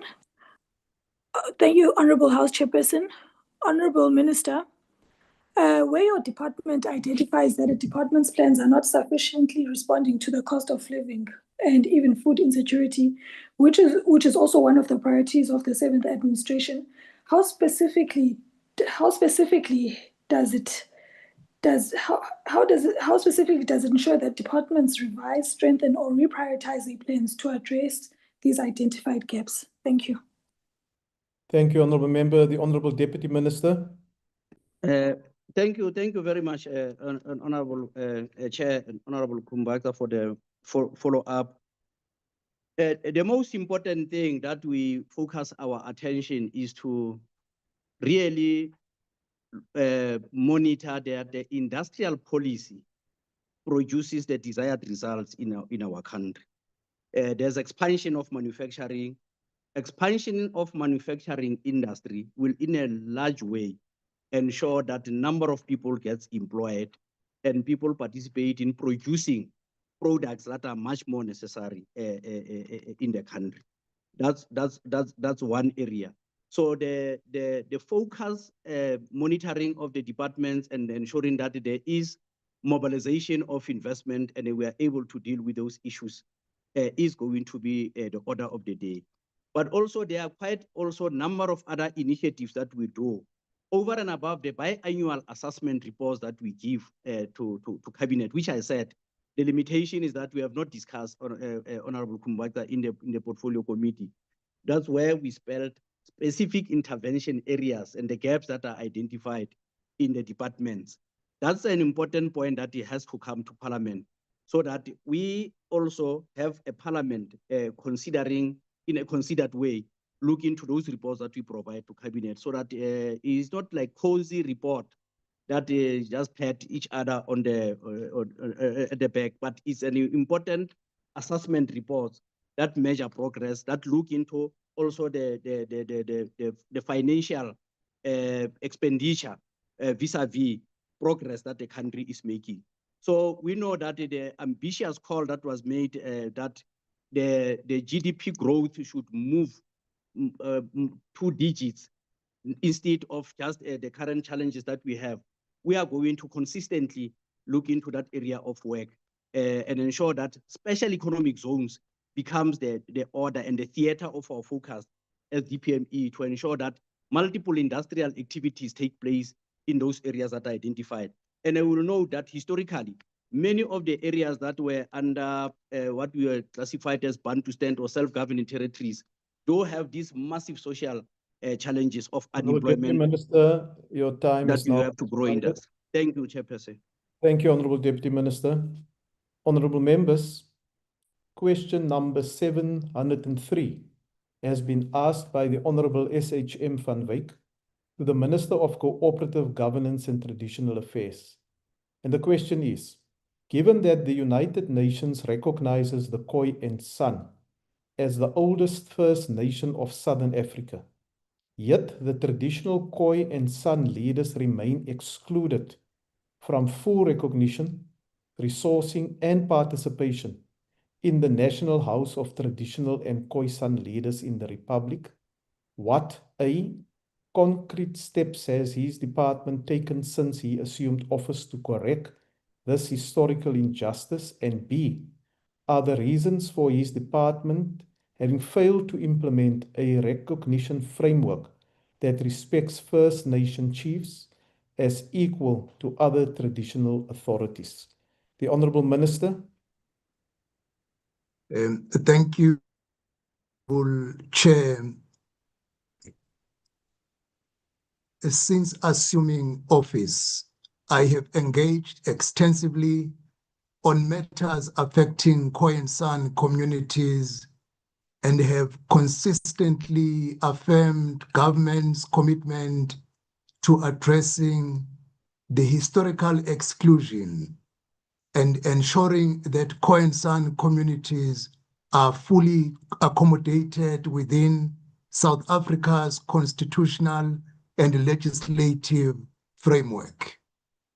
The principal mechanism established for this purpose, Honourable Chair, is the Traditional and Khoi and San Leadership Act of 2019, which for the first time created a legislative pathway for the recognition of Khoi and San communities and leaders. The Act established a commission on Khoi and San matters to receive and investigate applications for recognition and to make recognition for decision-making. The Commission, Honourable Chair, has undertaken significant work, including the receipt of applications, research, verification processes, and public hearings. However, the recognition process has not yet been finalized, and as a result, no Khoi and San leaders have been formally recognized under the Act. Until such recognition has occurred, representation in the National House and provincial houses cannot be implemented as contemplated by the legislation. Honourable Chair, I must also point out that the government is guided by the Constitution of the Republic, which recognizes the equal dignity and status of all South Africans and does not create hierarchies among citizens or Last one is last one. Honorable Nkosi, you are now disrupting proceedings in the National Assembly. Switch off your microphone. My apologies there, Honorable Minister. You will proceed. Thank you very much, Honorable Chair. The department, therefore, administers recognition process in accordance with the legislative framework adopted by Parliament other than on the basis of categories not provided for in our law. In addition, the honorable member will be aware that the Traditional and Co-San Leadership Act was declared invalid on procedural grounds relating to public participation, but the department has since undertaken a review process and the matter is currently back before Parliament. The government remains committed to ensuring that an appropriate and constitutional compliant legislative framework is finalized so that the Co-San community and leaders can be recognized accordingly. Let me assure this House, Honorable Chair, that there is no lack of commitment to recognizing and including the Co-San communities. Our objective is to conclude this process in a lawful, fairly, and a manner that will withstand constitutional scrutiny. Thank you, Honorable Chair. Thank you, Honorable Minister. The first supplementary question will be asked by the Honorable Van Wyk. Chairperson, thank you very much, and thank you to the Minister and all other members on this platform. Chairperson, laat ek baie clear wees. Die Co-San mense het nou nog nie hulle se recognition nie. Die United Nations het vir Suid-Afrika gesê, erken die Co-San mense. Hulle het 'n man gestuur met die naam van Rudolf Staffenhagen in 2004.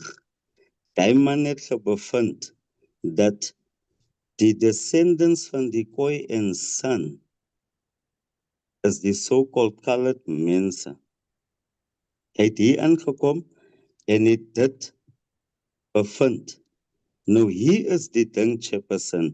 En miskien, Chairperson, ons gaan nie die ding wat ons kom met 'n nuwe lingo in die parlement nie, wat ons praat soos ons praat nie. Die minister en sy deputy ministers doen baie goeie werk.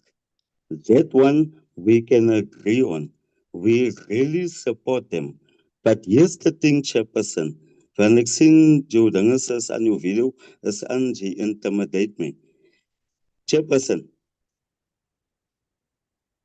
kan die minister vir ons sê, wat is die findings van die United Nations oor Suid-Afrika as dit kom by die erkenning van die Co-San? Wanneer gaan dit gebeur? Ons wil nie die mooi Engels hoor, dis hoekom praat ek soos ek praat, van my mense luister. Honorable member, Wanneer your gaan time hulle dit doen? has No, expired. Chairperson. Wanneer Your gaan time dit has gebeur? expired. Ja, maar Chair, jy intimidate my ook met jou video hierso. With Yes, due respect, Chair. because your Thank you, time is Chair. expired, With due Honorable. respect, Chairperson, jy intimidate my met jou gesig, want jy weet maar om te sê, jy is baie intimidating, Chair. Ons respect jou, dankie. Bye. The idea is not to intimidate anyone, Honorable Member, but I usually switch on the video when the time is expired. I want to be fair in the Maar implementation. Chair, jou gesig alleen, ek wil nie vir jou lieg hê. Baie dankie, Chair. Thank you, Ja, Honorable julle gaan my Member. nie sê hierso nie.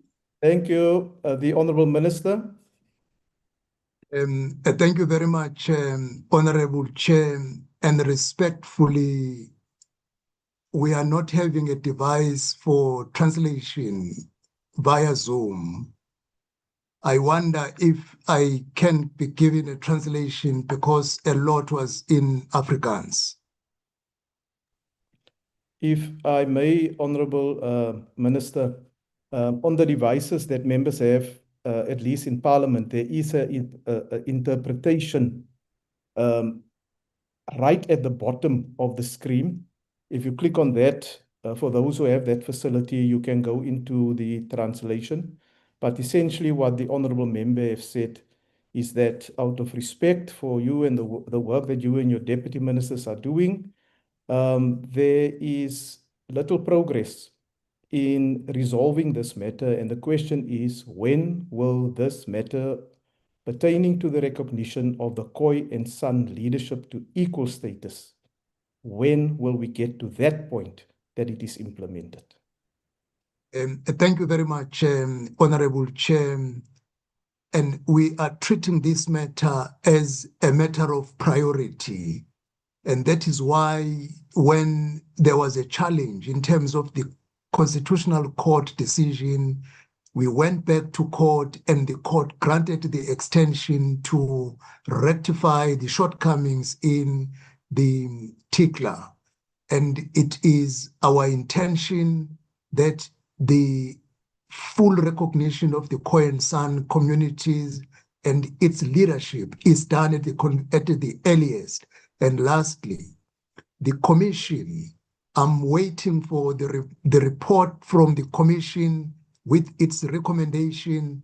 They have requested the extension of time because they have not yet concluded due to the volume of work that they are doing, but we treat it as a matter of priority as the ministry. Thank you, Honorable Chair. Thank you, Honourable Minister. The second supplementary question will be asked by the Honourable Ndamase. Thank you, Honourable House Chair. Honourable Minister, given that the 1998 White Paper on local government is being reviewed, what provisions of the draft review cater for traditional and Khoi San leadership, and how such provisions will ensure that traditional and Khoi San leadership play a role in strengthening local government? Thank you. The Honourable Minister. Thank you very much, Honourable Chair and Honourable Ndamase. Chapter 7 of the review of the White Paper on local government is dedicated to traditional and Khoi San leadership and recognizes that traditional and Khoi San leadership institutions remain an important partners in governance, particularly in rural communities where they play a significant role in social cohesion, dispute resolution, community mobilization, and development facilitation. For this reason, therefore, the draft review proposes a more structured relationship between municipalities and recognize traditional and Khoi San leadership institutions through a formal compact that promotes cooperation, consultation, and joint planning. The intention is not to alter the constitutional powers and functions of municipalities, but to strengthen collaboration in areas where municipalities and traditional leaders share a common interest in improving community lives. Thank you, Honourable Chair. Thank you, Honourable Minister. The third supplementary question will be asked by the Honourable Taibosh. Thank you, Honourable House Chair. All protocol observed. Honourable Minister. In every province, there is a provincial house of traditional Khoi and San leaders. And in the country, we have the National House of Traditional of Khoi and San leaders and traditional leaders. When are the requirements, what are the requirements to serve on these two bodies? Since the name says it all, it says House of Traditional and Khoi and San leaders. Not just House of Traditional leaders, but House of Traditional of Khoi and San leaders. But countrywide and in the national House as well. There's not one Khoi and San leader representing the Khoi and San in these two bodies. Why are the Khoi and San leaders not being considered for serving on these bodies? I thank you. I submit, Chair. Thank you, Honourable Member. The Honourable Minister. Thank you very much, Honourable Chair, and to Honourable Tybos. A prerequisite which we are working with to ensure that it includes the Khoi and San leadership at a local house, at a provincial house, and a national house is the Traditional and Khoi and San Leaders Act, TICLA. Once TICLA meet the constitutional requirements as it is before Parliament, immediately, once this law is ratified, it will open the gates for our Khoi and San leaders to participate at a local, provincial, and national house. Thank you, Honourable Chair. The fourth supplementary question will be asked by the Honourable Ghana. Nakenza Mchamastulu. All of them now check that in terms of is there a unit within your department that's working towards this realization? And if that unit does exist, how many people are staffing that unit, and how much has been spent towards the realization of the recognition of the Khoi and San traditional leaders? The Honourable Minister. Thank you very much, Honourable Chair. We are not only having a unit dealing with the matter of Khoi and San. We have a department called Department of Traditional Affairs. It is dedicated in looking at the interests and affairs of traditional and Khoi and San leaders. It is staffed enough in dealing with this work. And we have spent a considerable amount of money on the commission, because the first step on the Khoi and San communities and leaders is to get the recognition of the Khoi and San communities, and as well as who are leaders. And this is the work that we are doing with the commission, which I said immediately, once the commission has finalized its work, it will submit with recommendations to the minister. And if all requirements are met, we will recognize the leaders accordingly, and they will start participating in the houses. I can provide the details in terms of the amount of money that has been spent on the recognition of the Khoi and San communities and leaders. Thank you, Honourable Chair. Thank you, Honourable Minister. The last supplementary question will be asked by the Honourable Van Wyk.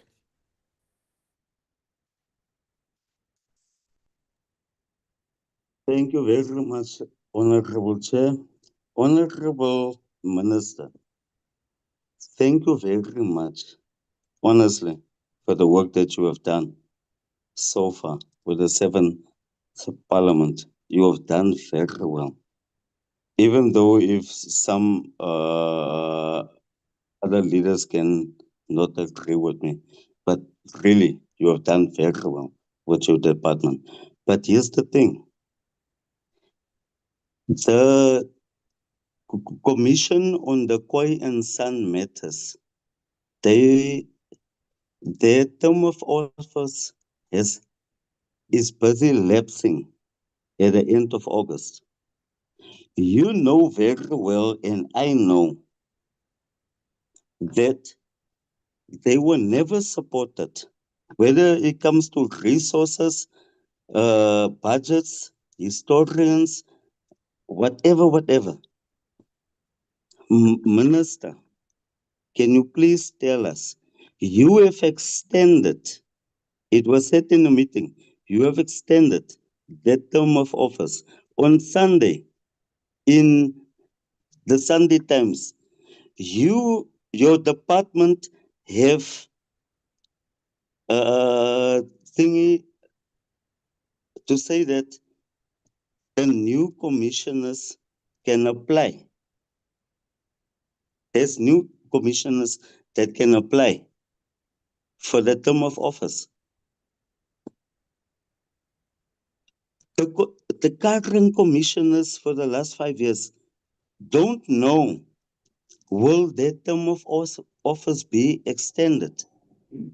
Are you going to go with new commissioners, or are you going to extend the term of office of the commissioners that was there until 2021?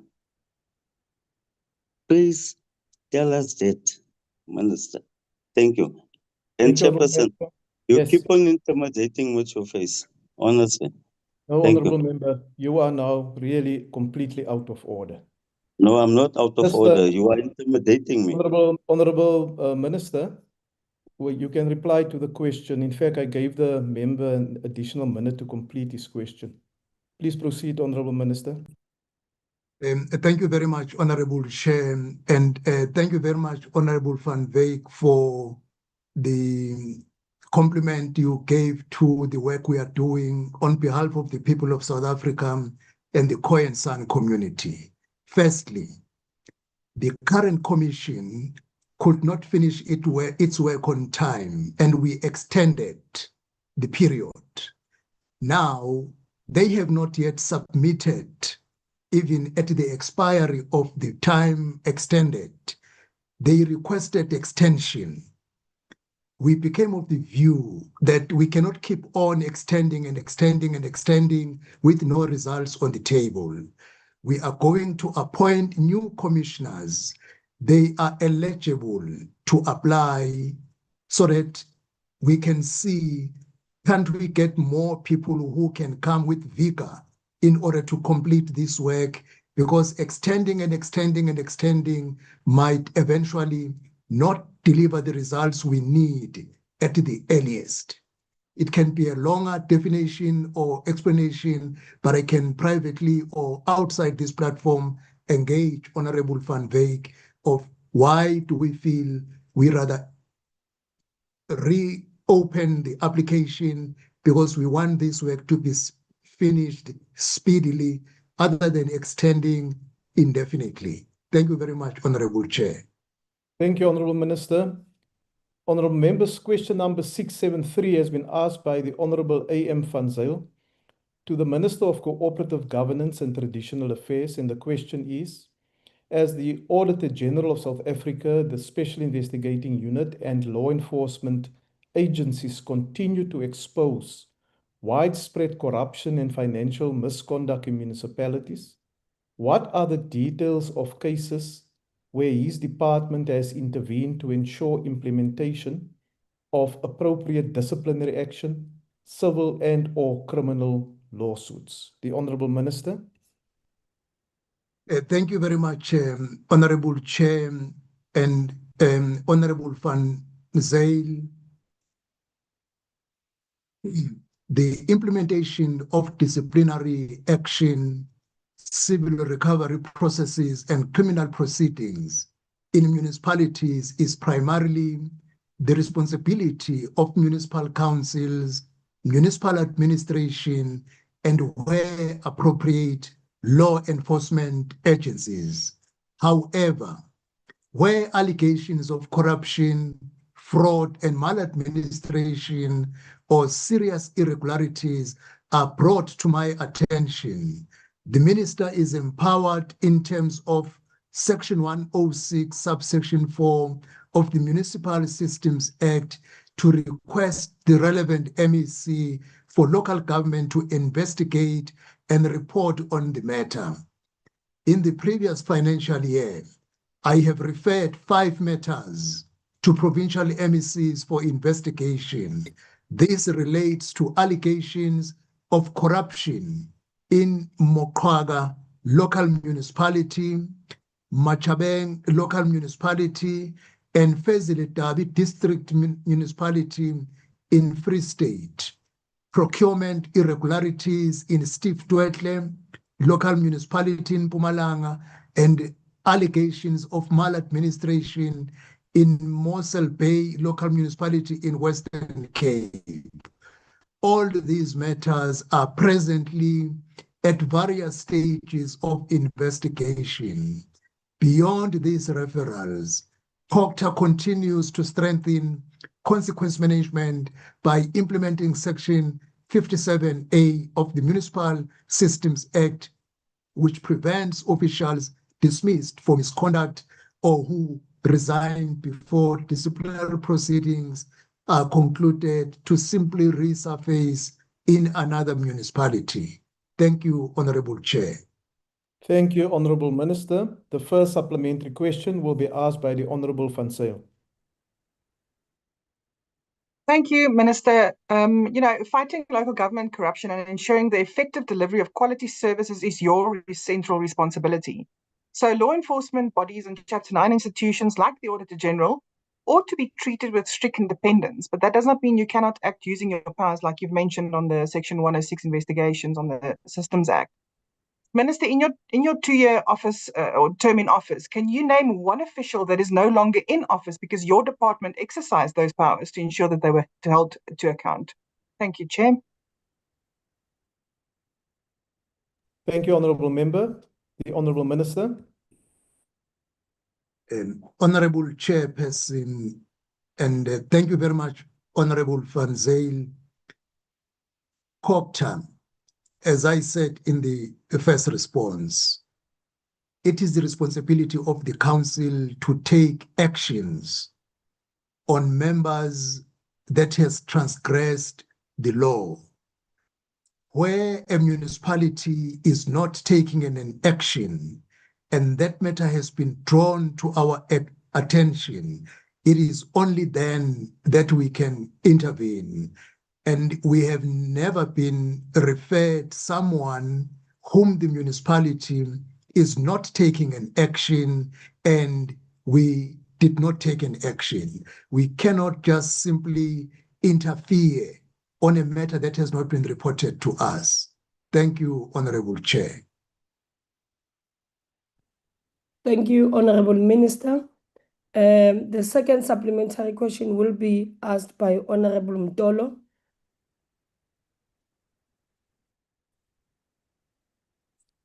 Thank you, House Chair. Honourable Minister, Thank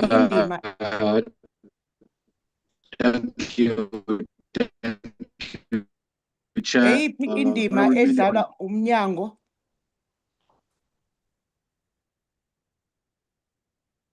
Continue, Honourable Member.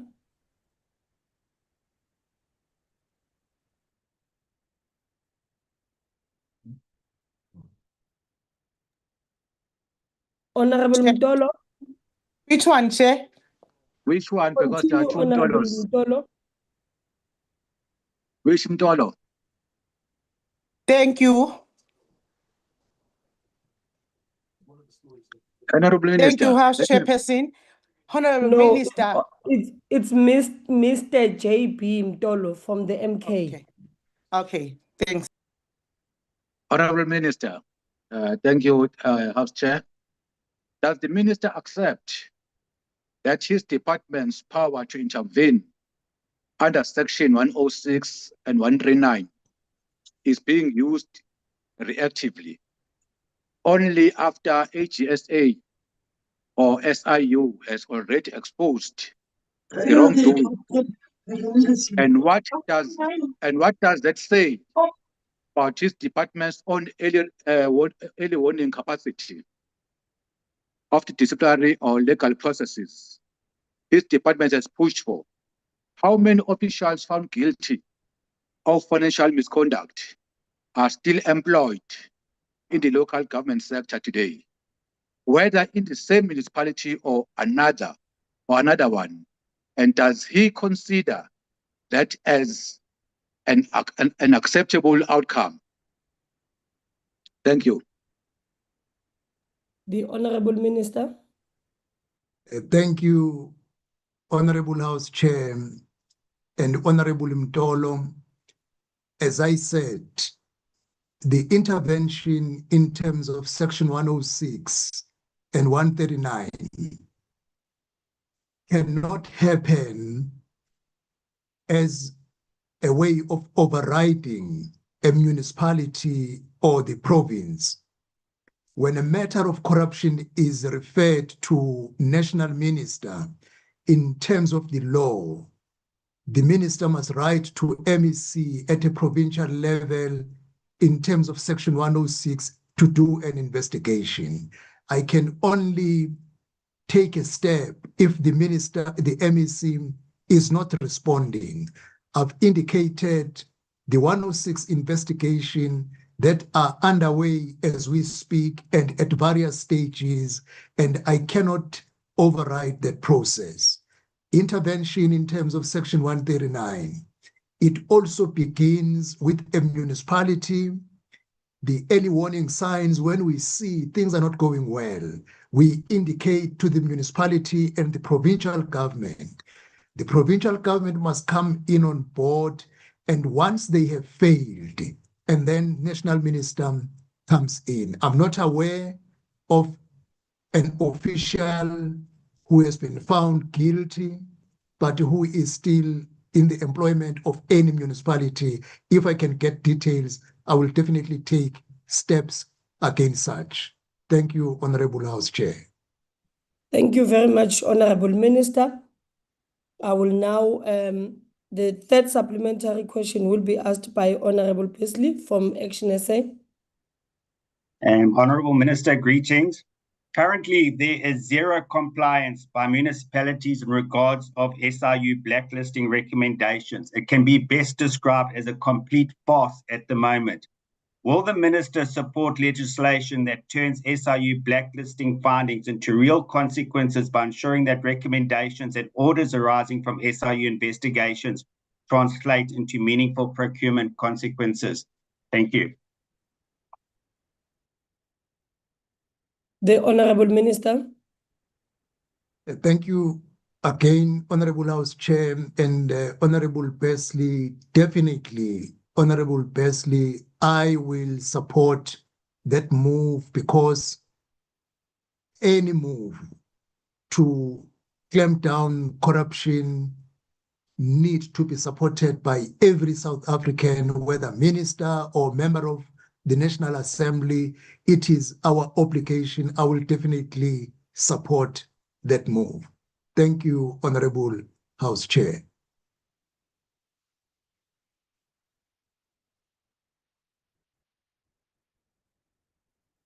Thank you, Honorable Minister. We will now take the fourth supplementary question, which will be asked by Inkosi NZ Buthelezi. Honorable House Chair, I will take that question. I'll Ngobese. You may continue, Honorable Member. Thank you, House Chair, and greetings, Bulawayo.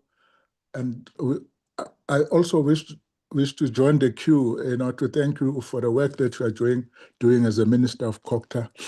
It's quite recommendable. Now, Honorable Bulawayo,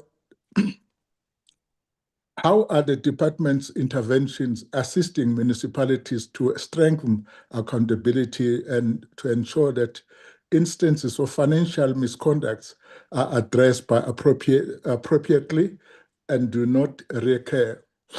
Bulawayo. Honorable Minister. Thank you very much, Honorable House Chair, and thank you, Honorable Ngobese, for that compliment. The department's approach is not limited to responding to incidents of financial misconduct after they occur.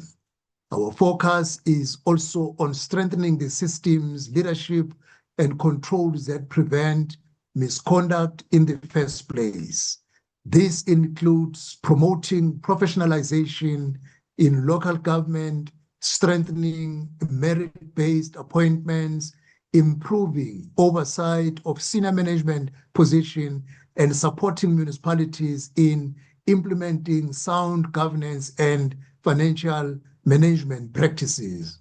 Where allegations of fraud, corruption or maladministration arise, we utilize legislative mechanisms available to us, including request for investigation in terms of Section 106 and collaboration with oversight and law enforcement institutions. We have also strengthened consequence management by implementing Section 57A of the Municipal Systems Act. Ultimately, Honorable Chair, our objective is to leave no municipality behind in terms of improving the consequence management and internal controls, as well as to uplift the culture of accountability that protects public resources and improve service delivery to our communities. Thank you, Honorable House Chair.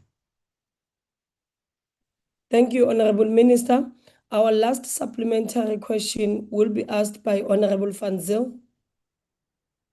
Thank you. Minister, the DA has announced the first list of criminal charges against the terrible 10 municipal managers who remain non-compliant with the municipal finance laws. I've asked you to name one official that is no longer in post due to your direct actions. Meanwhile, municipalities remain broken and you are unable to do so. Would you, Minister, concede that instituting Section 106 investigations is only the first step, and that the real test is whether these investigations actually result in consequences? And can he therefore give this House a firm commitment that where wrongdoing is established, implicated municipal managers and officials will face disciplinary action, recovery of losses, and where appropriate, criminal referral, rather than allowing yet another set of investigation reports to gather dust while residents continue to suffer the consequences of municipal failure? Thank you, Chair. Thank you. The Honorable Minister. And thank you very much, Honorable House Chair, and again to Honorable Van Zyl. We share a common ground, Honorable Chair, with Honorable Van Zyl and all members of this House, that employees who are corrupt and who allow corruption and failure of municipalities to happen under their watch, they must be held accountable. But now, every step that we must take, it must be within the law. I cannot simply go to police station and open a case, because the law says the first thing the minister must do, draw the attention of the local municipality so that they can correct what is wrong. Or if I receive a complaint of a corrupt activity, I write formally to MEC and recommend Section 106. If the MEC doesn't do so, then I will intervene. I cannot override that system. That is why I realize what the DA did as a political party in relation to 10 municipalities, that they did not do so as members of the National Assembly, but as members of a political party which is not governed by the legislation in terms of parliament, but in terms of agreeing any member who will be found guilty, we will ensure that that member does not continue serving within the local government space. Thank you, Honorable Chair.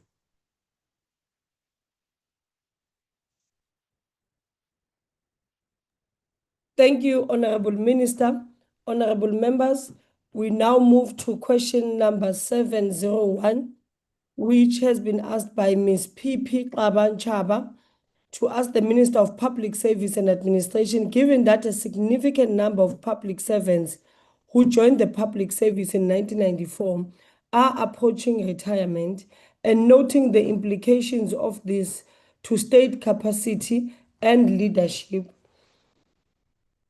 What measures has his department put in place in respect of the imminent changes and or transition in the public service? And B, is the envisaged impact of the such transition on the implementation of the Public Service Amendment Act Act 9 of 2005.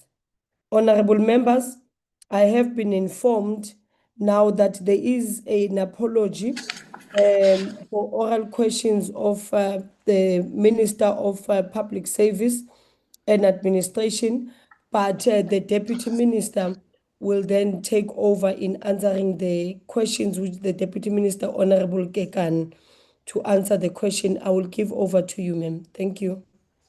Thank you very much. Before you House- proceed, Honorable Kekan, there's a hand. Honorable Reddy. Thank you very much, Honorable Deputy Speaker.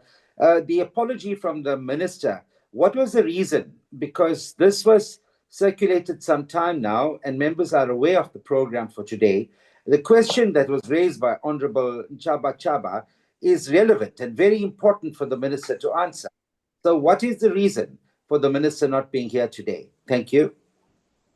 My apologies, If I- Honorable Reddy. I didn't read the whole letter, but in responding to you, the letter that has been wrote to the Speaker of the National Assembly, dear Honorable Speaker, I wish to convey my sincere apologies for my inability to attend the sitting of the National Assembly scheduled for Wednesday, 19 August 2026, at which I was due to answer oral questions. Regrettably, due to a bereavement in my family, I am required to attend to family responsibilities and will consequently be unable to attend the sitting. I deeply regret any inconvenience that my absence may cause and respectfully request to be excused.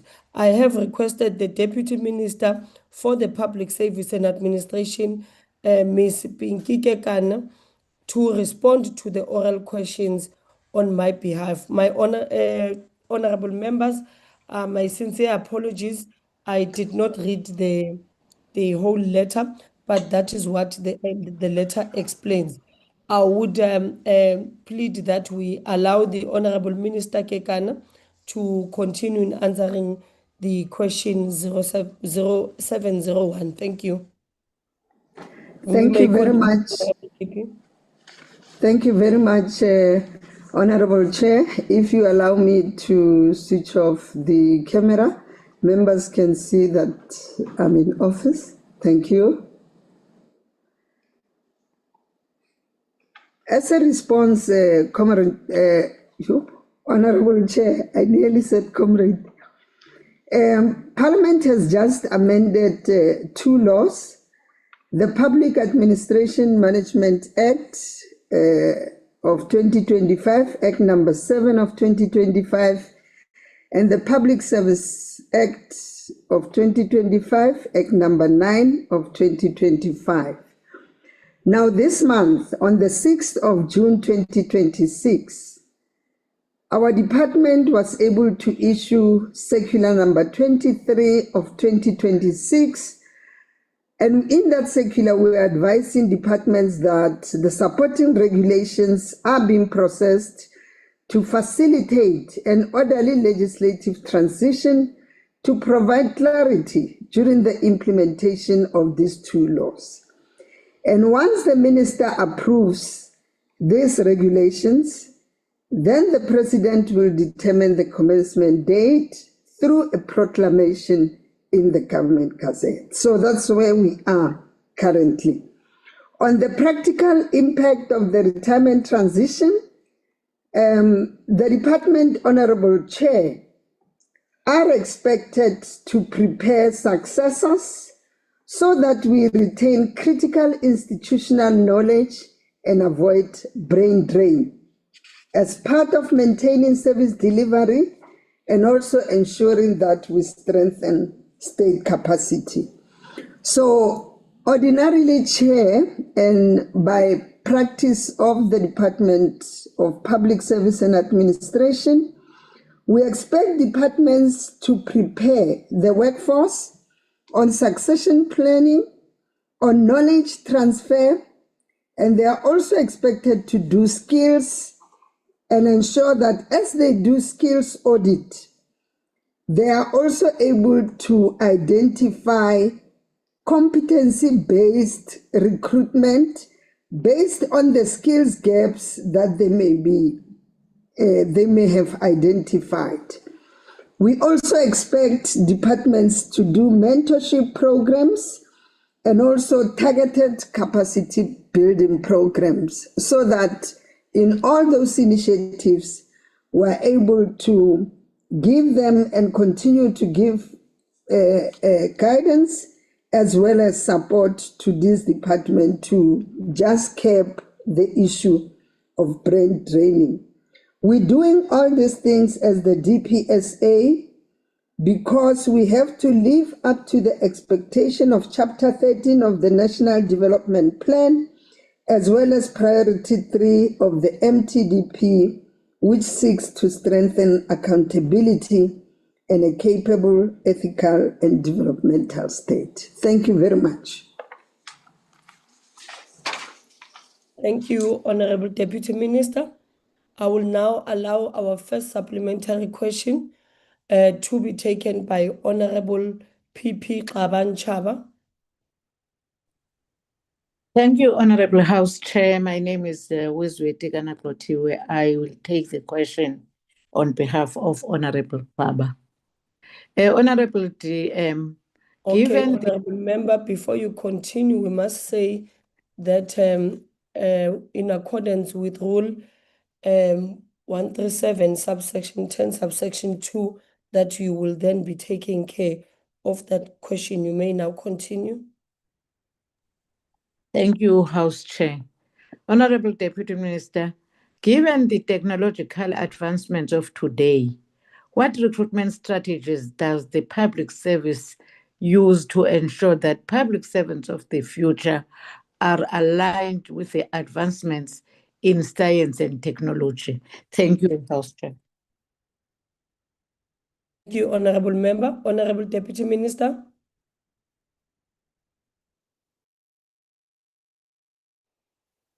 Thank you, Honorable Chair.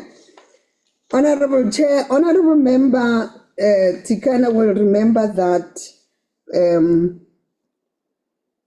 of course, the current technological advancement also speaks to mandate-specific recruitment that is needed by various departments. So the skills that are required are also speaking to the mandate that the department is responsible for.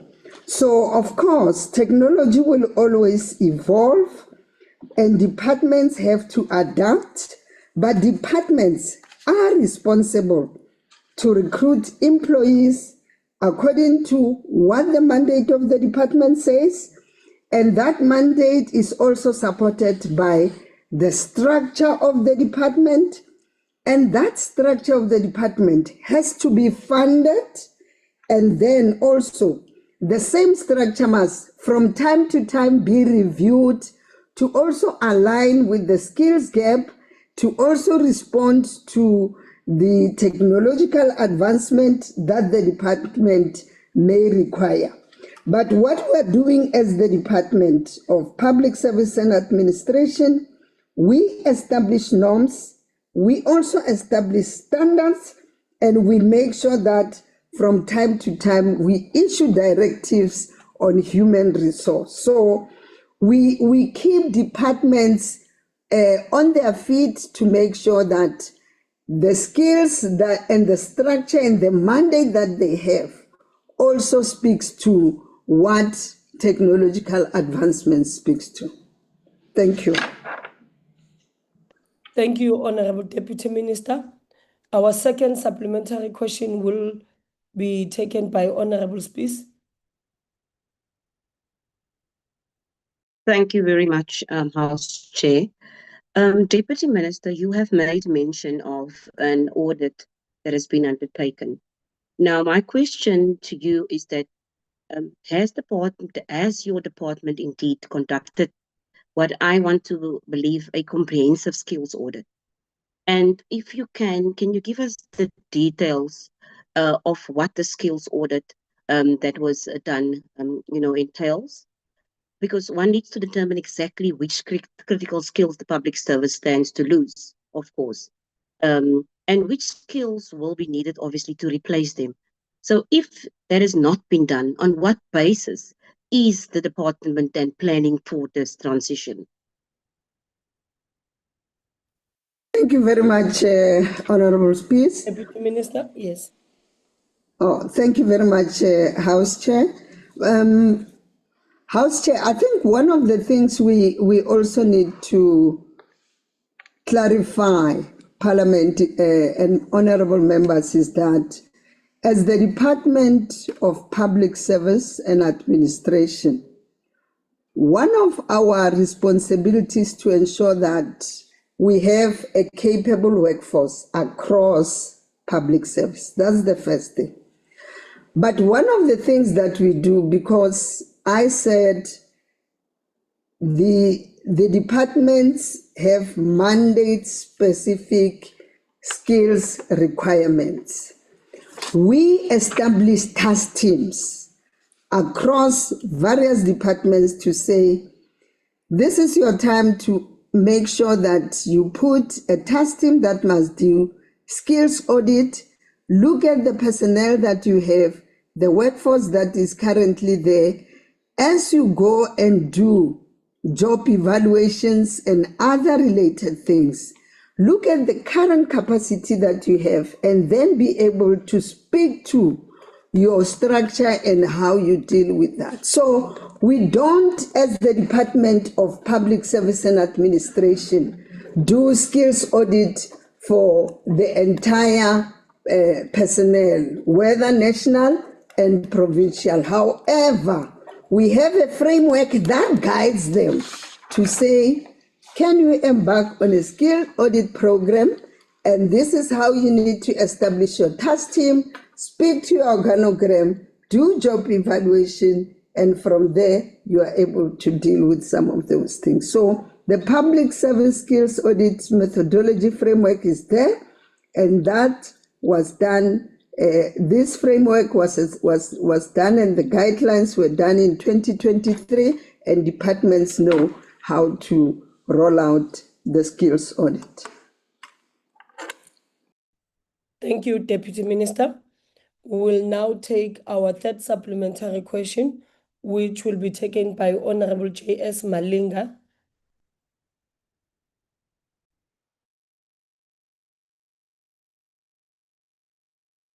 Thank you, Chair. Thank you, House Chair. Deputy Minister, what mechanism will be put in place to ensure that the impending retirement of experienced public service does not create leadership gaps, loss of institutional memory, or instability? And who will be held accountable if departments fail to implement effective transition and succession plan? I submit. The Deputy Minister.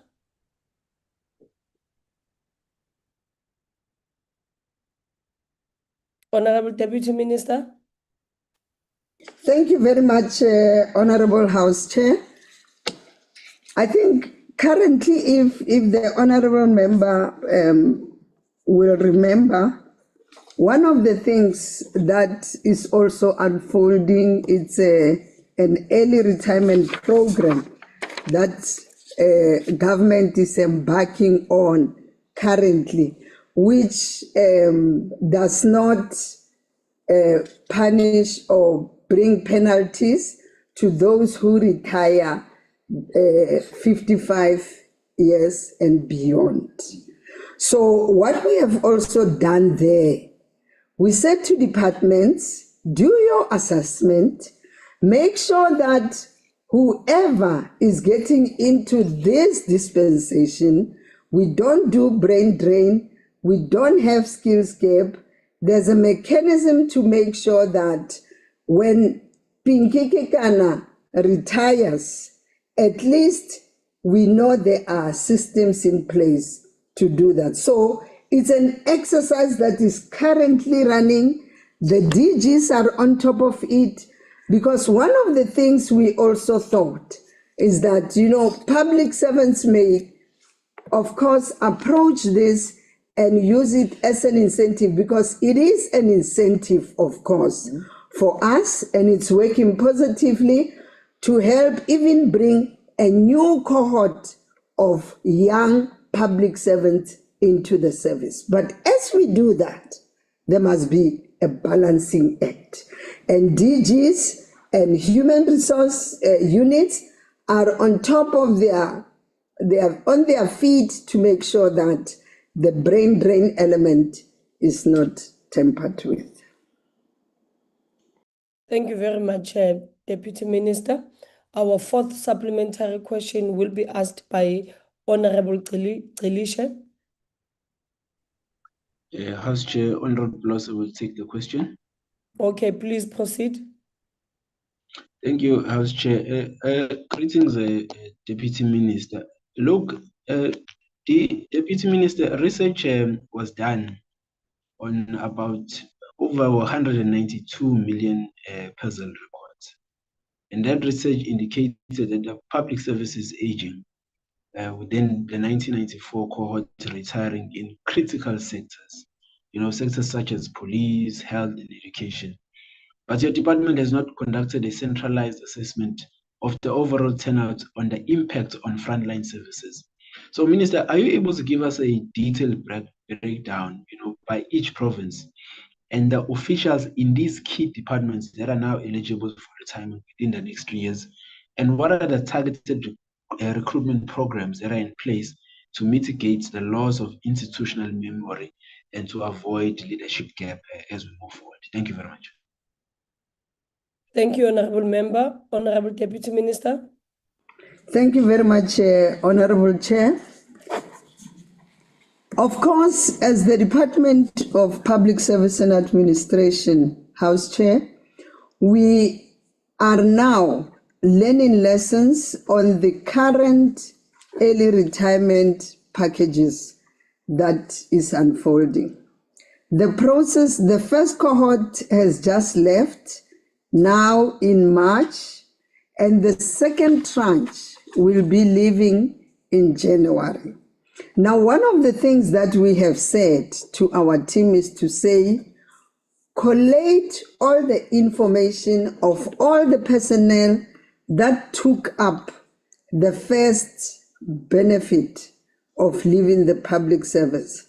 And then let's embark on an assessment program that will tell us which skills were affected, which areas have been impacted negatively or positively, not only just to be happy that many of the public servants are leaving and maybe the salary bill will go down. If it's a DG, then we save. If it's a if it's at SMS level, then we save, then we can open up for new entrants. But we also want to see what this initiative can bring as an unintended consequence on capacity of the state to deliver. So that assessment is currently underway, and then at some point the minister will be able to table it to say, with this assessment, do we have scarce skills that we have lost?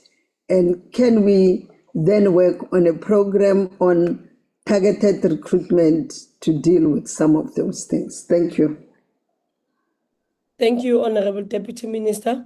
Our last supplementary question will be taken by Honorable Klavan Chaba.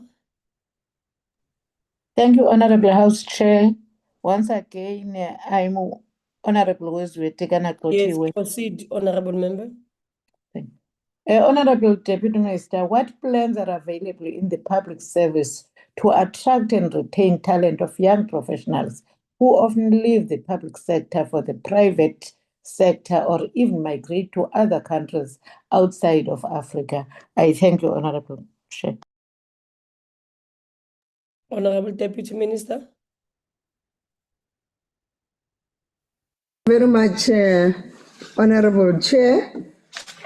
Honorable Chair, it is true that as a department, we really have to work towards retaining capacity, but also ensuring that we strengthen the public service going into the future. So we are anticipating as this department that this process of new recruits and how we are going forward, including ensuring that we are up to scratch in as far as the MTDP is concerned, as well as responding to our priority, which is priority 3.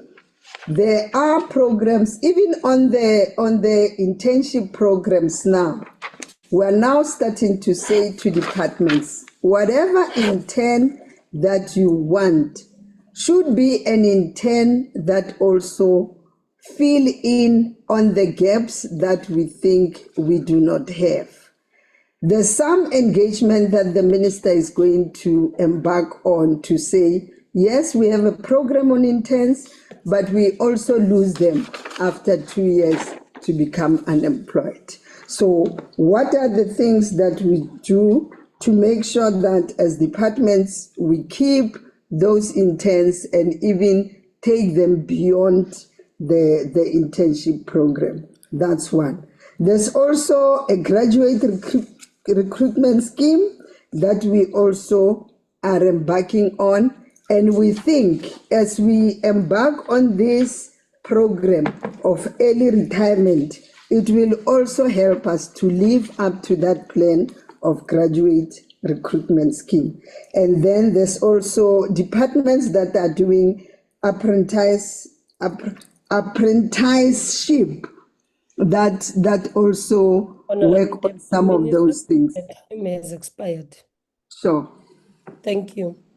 Honorable members, we now move to question number 689, which has been asked by Honorable Taibosh to the Minister of Corporate Governance and Traditional Affairs. What A has he found to be the reason that the Khoisan and San leadership has still not received similar recognition as the Nguni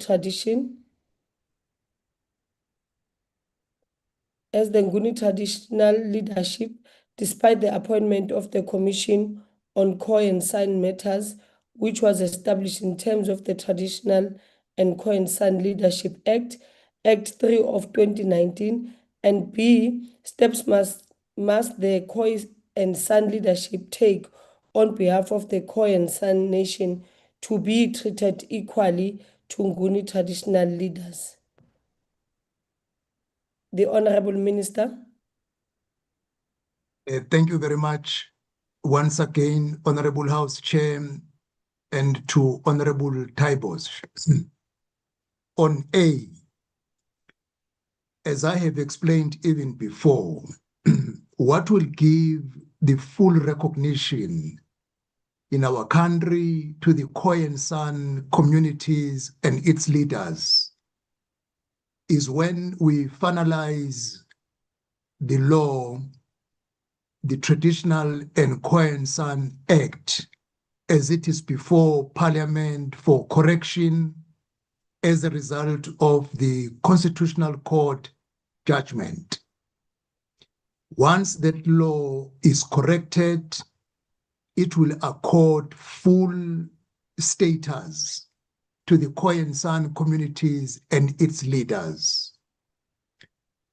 What has happened, Honorable Chairperson, the Commission on Khoi and San that was appointed in 2021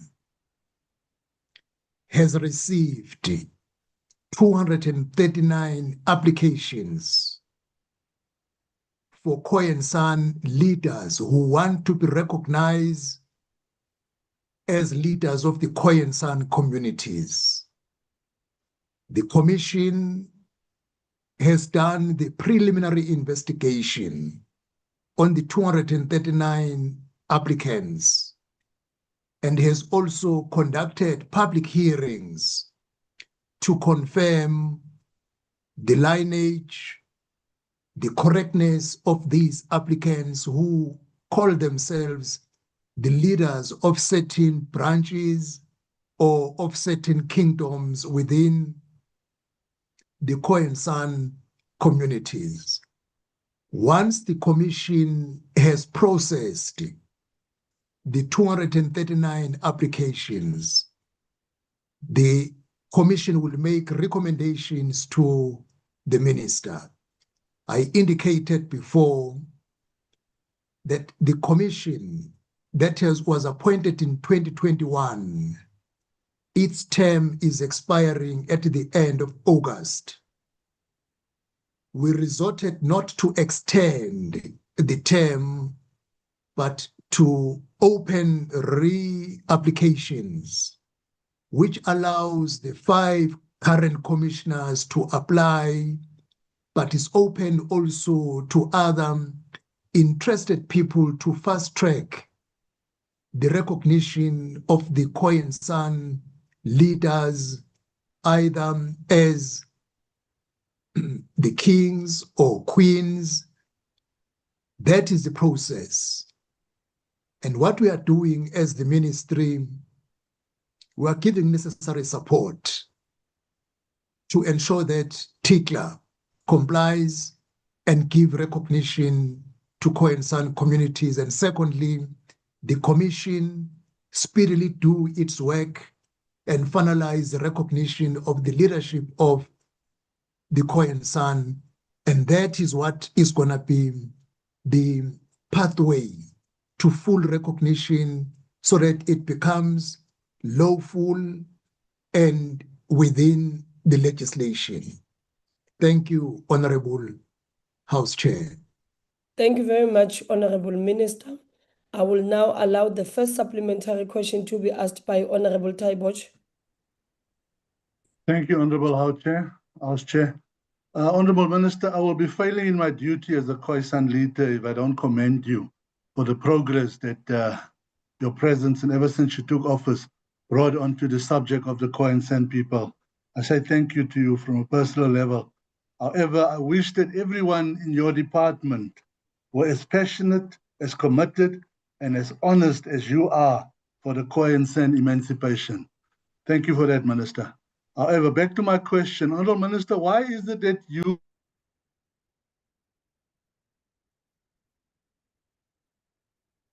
Honorable Taibosh, you have muted yourself. Can you please unmute? We cannot hear you.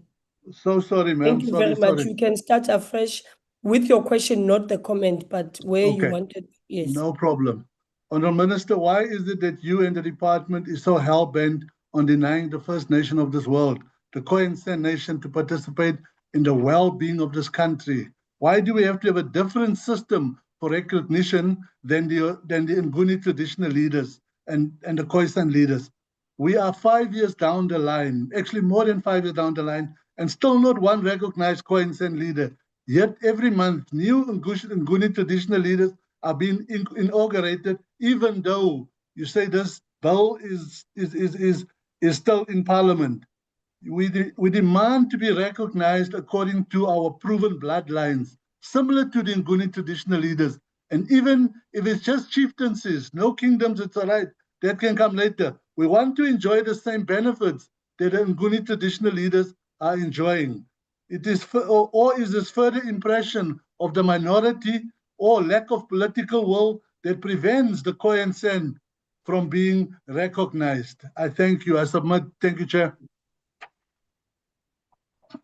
Thank you, Honorable Member. Honorable Minister. Honorable Chair, thank you, Honorable Typos, for the compliments. The first thing, the first Honorable Typos and all members of the National Assembly, we conclude TICLA, the better for the Khoisan communities. Secondly, the 239 applications, the quicker they get finalized, the better.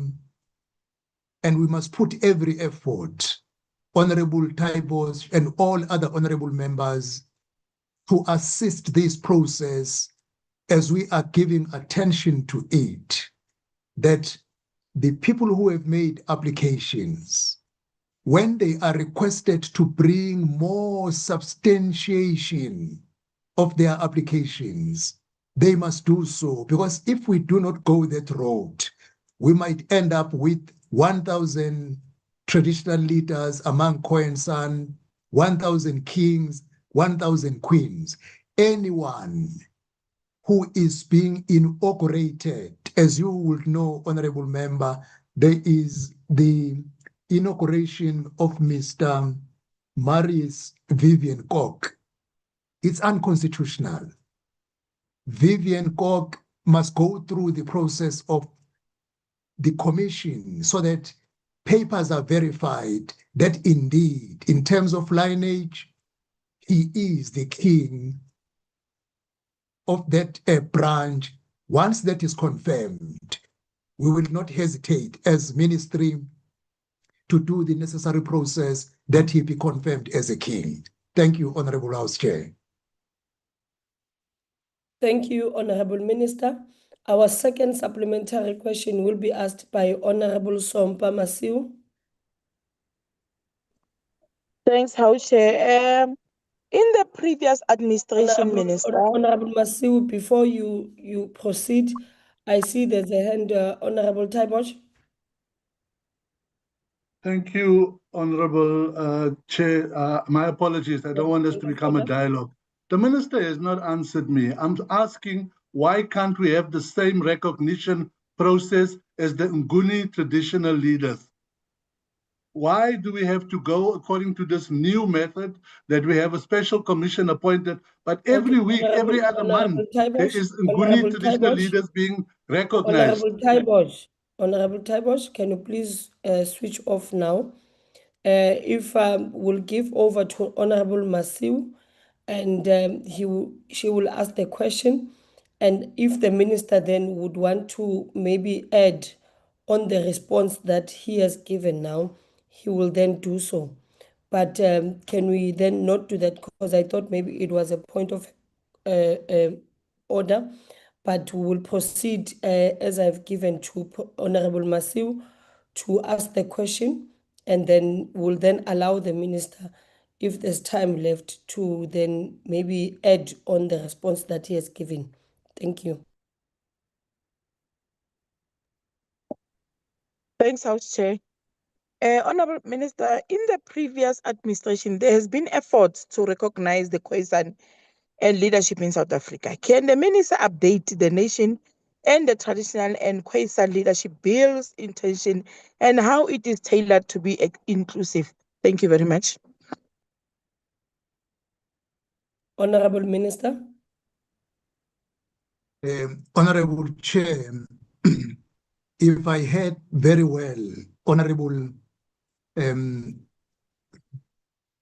Masiu says there was a fault in the act. Yes, is what I responded before, that the Constitutional Court found gaps in terms of consultation, and then the act could not pass the legal muster. As a result, the current ministry leadership, we went back to the Constitutional Court and requested extension. The Constitutional Court gave us extension, and the bill is back into Parliament for ratification. And that process is outside the hands of the minister now, but in the hands of the Parliament. Once that process is finalized, then the act will be rectified as compliant, and it will automatically accord the status to the Khoisan communities.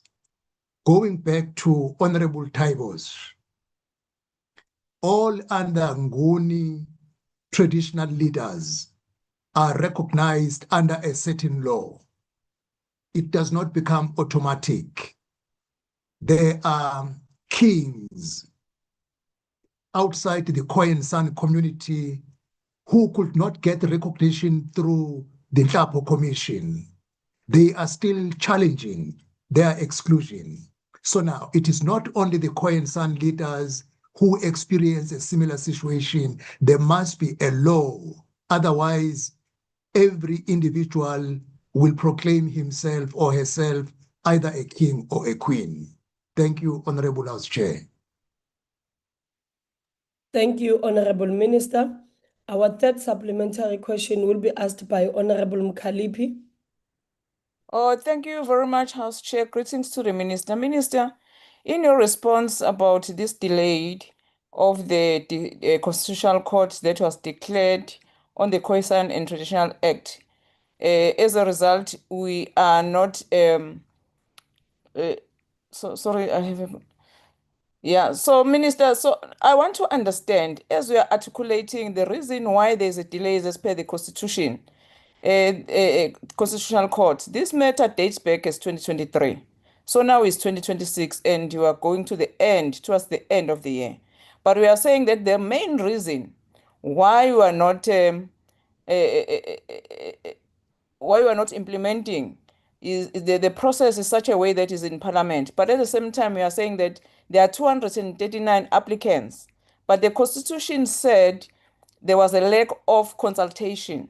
So what are you really struggling as a department? Is this 239 applications or is due to the lack of consultation as the Constitutional Court declared? And also the commissioners, as we are saying that the commission is coming to an end. Now we are starting the process all over again. So what is the time frame, Gahle Minister, with the department to ensure that this act is seeing the green light at the end of the day? Thanks, Chair. Honorable Minister. Thank you, Honorable Chair. I wish I can have more minutes to respond sufficiently. But firstly, these are two separate things, Honorable Mkhalipi. TICLA, the Act, is now in the hands of Parliament. I have no control on that one. The Act is going to recognize the Khoi and San communities. This process must be finished next year, but it is within the Parliament. The second section of this process is the recognition of leaders, not communities, either kings or queens. For a king and a queen to be recognized, a commission firstly received applications. Remember, honorable members, the Khoi and San communities were nearly extinguished in our country during the apartheid period. They lost their status, either kings or queens.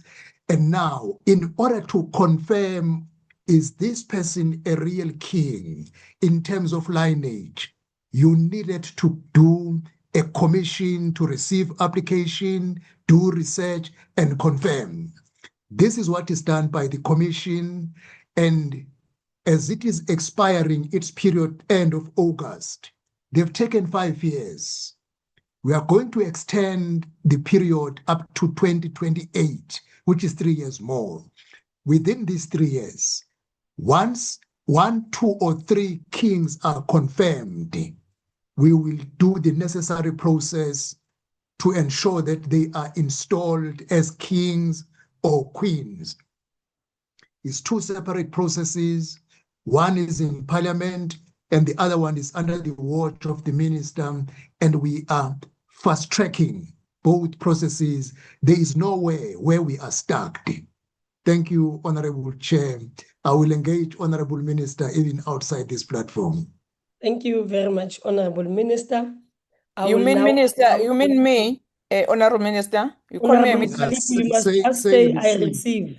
I I'm receive. very happy that the Yes. Khoisan is getting platform. No, Thank you Honorable very Van much. Wyk, no. Honorable Van Wyk, can you mute? You know the rules of the House. You are not allowed to do that. I will now take our 4th supplementary question to Honorable Nkosi Buthelezi. Honorable Chair, Chairperson, if you allow me to take this question. It's Alco Ngobese. Proceed, Honorable Ngobese. Thank you, Honorable Chair. Greetings once again, Bulawayo.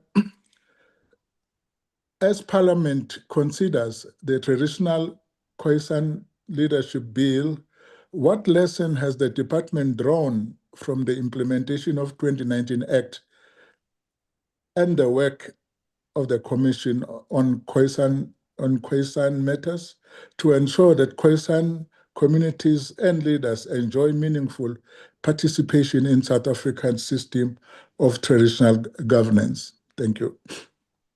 Honorable Minister.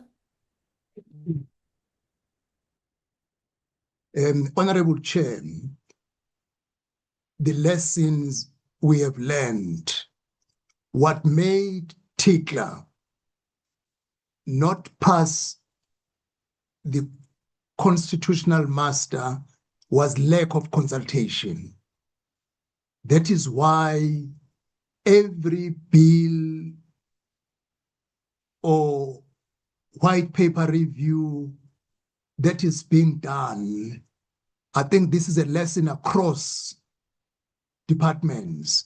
There must be sufficient consultation. This response will also help Honorable Mkalipi. The extension that was given by the Constitutional Court to rectify the Traditional and Khoisan Leadership Act is May 29, 2027, which is next year. So by next year, May 2027, we must have concluded this act in terms of ratification. The recognition of kings and queens, the leadership of the Khoisan communities, as we are extending period from 1st of September, it is extended up until 31st of August 2028, which is 2 years. Within 2 years, they must finalize the research, confirmation of the lineage, and recommend who must be a king, who must be a queen, or a leader of a branch, and then we will take the process forward after that. Thank you, Honorable Chair. Thank you, Honorable Minister.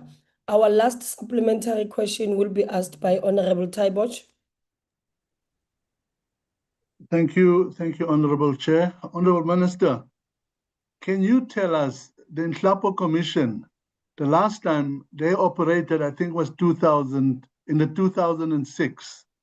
The Taibosh family went under scrutiny of the Nhlapo Commission. We never received the results of that, okay? However, ever since then till now, all right, which commission is it that approved or recognized Nguni traditional leaders, all right? And why is it that there is over 800 recognized chiefs, kings and queens, all right, Nguni traditional leaders? And when you get 239 applications for Khoi and San leaders, it's a problem. However, even KZN has got more than 239 recognized traditional leaders. So my question is, where is the equality in this whole thing, Honorable Minister? Where is the equality? Is it a lack of political will, or what is it? Are there something not right? So please, if you can't see that, then I ask you, Honorable Minister, maybe we need to look at another forum. Thank you. Honorable Minister. Honorable Chair, the traditional leaders, or let me start with the Nhlapo Commission. There are kings who were not recognized by the Nhlapo Commission, and they are not recognized as kings even today, amongst other Nguni nations in South Africa. Similar, there will be kings and queens who will not be recognized by the Commission on Koi and San, they will remain not recognized equally the same as what happened to the Nhlapo Commission. So there is no distinction, there is no difference here. For a person to be recognized a king and a queen, there must be a proper process in order to confirm the lineage. Otherwise, you will have 1,000 kings and queens who would not have been verified. We can take it further outside this platform with honorable members who have more interest on this one. And there is no different treatment to the Khoi and San communities. That is why 27 May is only next year. We need to fast track the process of TICLA and give full recognition to the Khoi and San communities. And in terms of kings and queens, yes, the 239 applications, those people who have made application, when requested to give evidence, they must not run away. If they run away, they won't be recognized. If they cooperate, like in Nhlapo Commission, they will get recognition. Thank you, Honorable Chairperson. Thank you, Honorable Minister.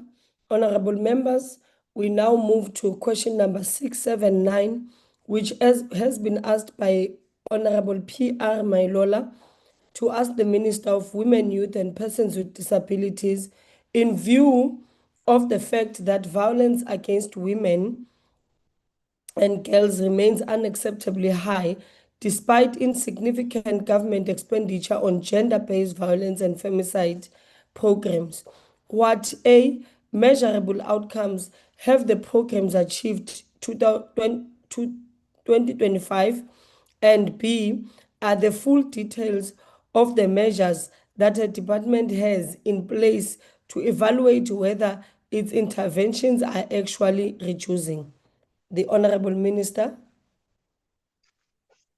Thank you very much, Honorable Chairperson, House Chairperson. Also, let me thank Honorable Moilaola for the question. Honorable members, the measurable 2025 implementation results within the department's coordination and monitoring mandate are as follows. By the end of 2025, departmental records reflected 69 gender-based violence and femicide GBVF rapid response teams established at district and local municipal levels across 8 provinces. 14 of these teams received structured capacity building. The NGBVF National Dashboard was also launched in March 2025.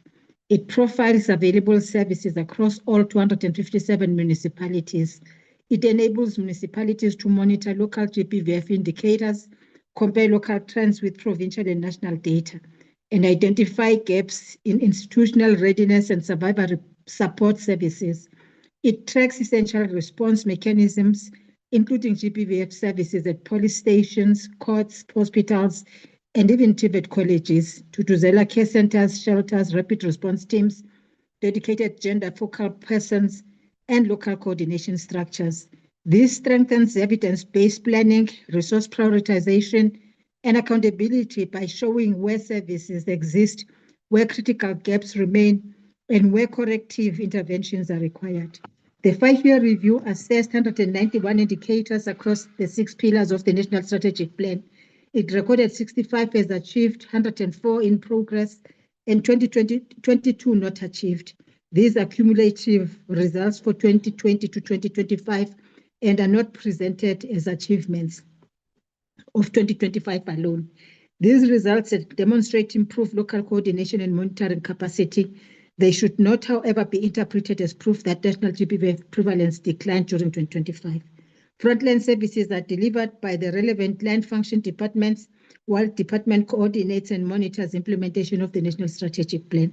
The department evaluates progress at 3 levels. Firstly, quarterly monitoring tracks implementation against approved indicators, targets, means of verification and expenditure, including where the National Strategic Plan priorities are incorporated into national, provincial, and municipal plans. Secondly, programs and service monitoring assesses rapid response teams' functionality, stakeholder participation, implementation of local plans, referral pathways, service accessibility, and case progression. And third, population level impact is assessed through national prevalence and femicide studies supported by administrative data from the police, justice, health, and social development sectors.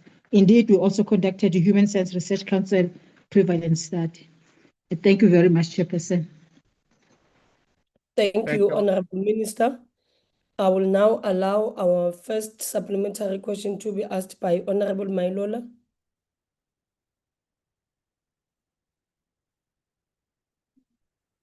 Honorable Mailola.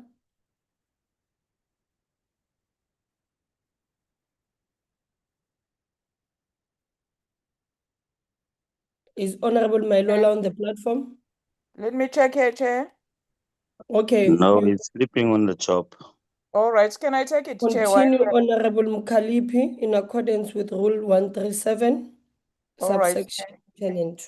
Honorable Minister, in your response, you have outlined a number of activities undertaken by the department, including monitoring departments, strengthening GBVF, a rapid response team, and developing monitoring mechanisms. However, these are outputs and do not necessarily demonstrate that GBVF is actually declining. Given that SAPS recorded 10,688 rape cases between January and March 2025, what specific independently verifiable outcome indicators and targets does the department use to determine whether the GBVF interventions are reducing violence against women and girls? Furthermore, Minister, if the department cannot demonstrate a measurable reduction in the GBVF attributable to its intervention, what corrective measures will the Minister take, and by what date will Parliament receive a credible impact evaluation of the National Strategic Plan on GBVF? Thanks, Chair. Thank you, Honourable Minister. Oh, thank you, Honourable Hon. No, thank you very much, Chairperson. Let me again indicate that we conducted last year the mid-term review of the NSP, and it guided us on what we are doing well and where there are shortcomings. For instance, it actually indicated to us that we are more responding, which is Pillar 2. We are responding to, in fact, Pillar 3, we are responding to gender-based violence in the main than preventing it. And that is why our approach now is emphasizing on the prevention of gender-based violence than on responding to gender-based violence, which is Pillar 3. And therefore, Pillar 2, which is prevention of gender-based violence and femicide, is the one that our work is focusing on. And that is why we even have programs that are referred to as positive masculinity, which is about targeting our work and resources to boys and men, of course, young girls as well. Secondly, indeed, when you look at the data that we are using, we get it from the police, we get it from justice, we get it from health, where cases go to Department of Health, for instance, because the people are injured, they are raped, etc.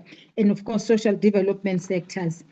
The issue about whether we will have impact, the study that has just been conducted recently is actually saying for as long as we do not think about the heavy drinking that is happening in South Africa, the heavy use of drugs that is happening in South Africa, and probably the availability of guns freely in South Africa, it's difficult that we're going to make any impact on reducing gender-based violence and femicide.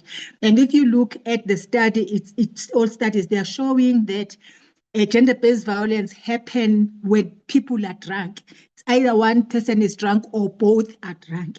It happens in the evening, on weekends in the main, when everybody who drinks alcohol is drunk, but also the use of drugs. And Thank therefore, you, Honourable Minister. Oh, thank you very much, Chairperson. The next supplementary question will be asked by the Honourable Kanyile. Thank you very much, Honourable Chair. Honorable Minister, with the establishment of the National Council on Gender-Based Violence and Femicide, what concrete mechanisms will be put in place to ensure that government moves beyond measuring expenditure and the number of programs implemented and instead measures whether these interventions are actually resulting in a reduction in gender-based violence and femicide? I thank you. Thank you. Honorable Minister. Thank you very much, Chairperson. Like I've indicated, gender-based violence is actually being measured, particularly in South Africa. We have good statistics that get collected to know whether women have been raped or not raped, to know whether women have been assaulted or not assaulted. So we do have that reliable information to the extent that you can measure whether this quarter or this month or this whatever has been more gender-based violence committed against women or not. We do have that statistics in South Africa, and it is reliable if you look at how it is gathered, particularly whether you speak about police or whether you speak about cases that go to court, etc. You do have that information. The issue of the National Council on Gender-Based Violence and Femicide, I think I must also appreciate the work done by the Portfolio Committee on Women, Youth and Persons with Disabilities in ensuring that there are names that were adopted by the National Assembly. And of course, now we have the Board on National Gender on the National Council on Gender-Based Violence and Femicide. It is going to convene its first inaugural meeting in terms of the Act on the 31st. And after that, it's going to do the work that it is supposed to do in terms of the founding legislation. Thank you very much, Chairperson. Thank you. The next follow-up question is to be asked by the Honorable H.M. Gadebe.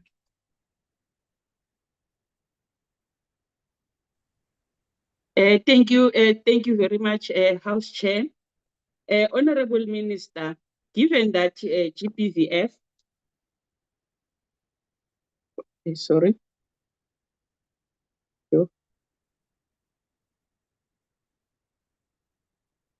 My apologies.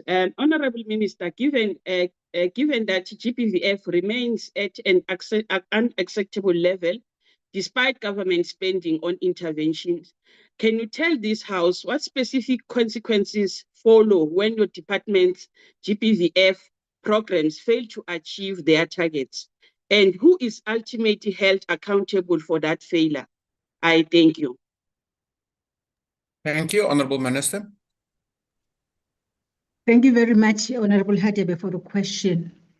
If you look at the National Strategic Plan on Gender-Based Violence and Femicide and the pillars, it is not one department that alone can fight gender-based violence and femicide.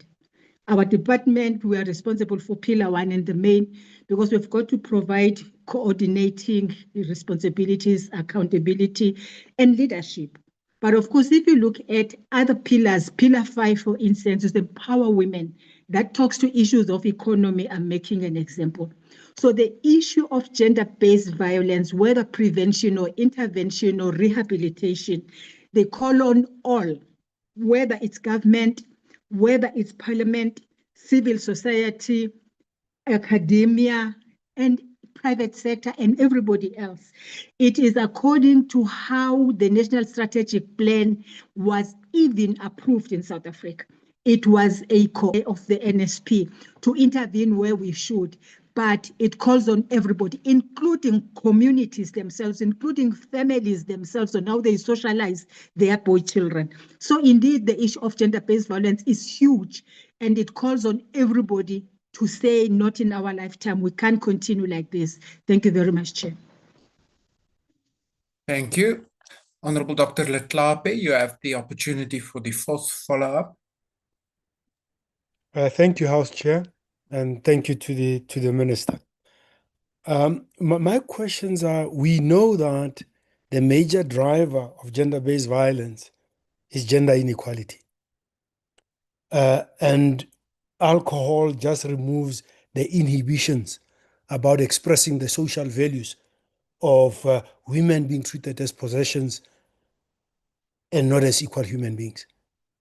Given that we fund the NYDA more than tenfold better than we fund the Commission for Gender Equality.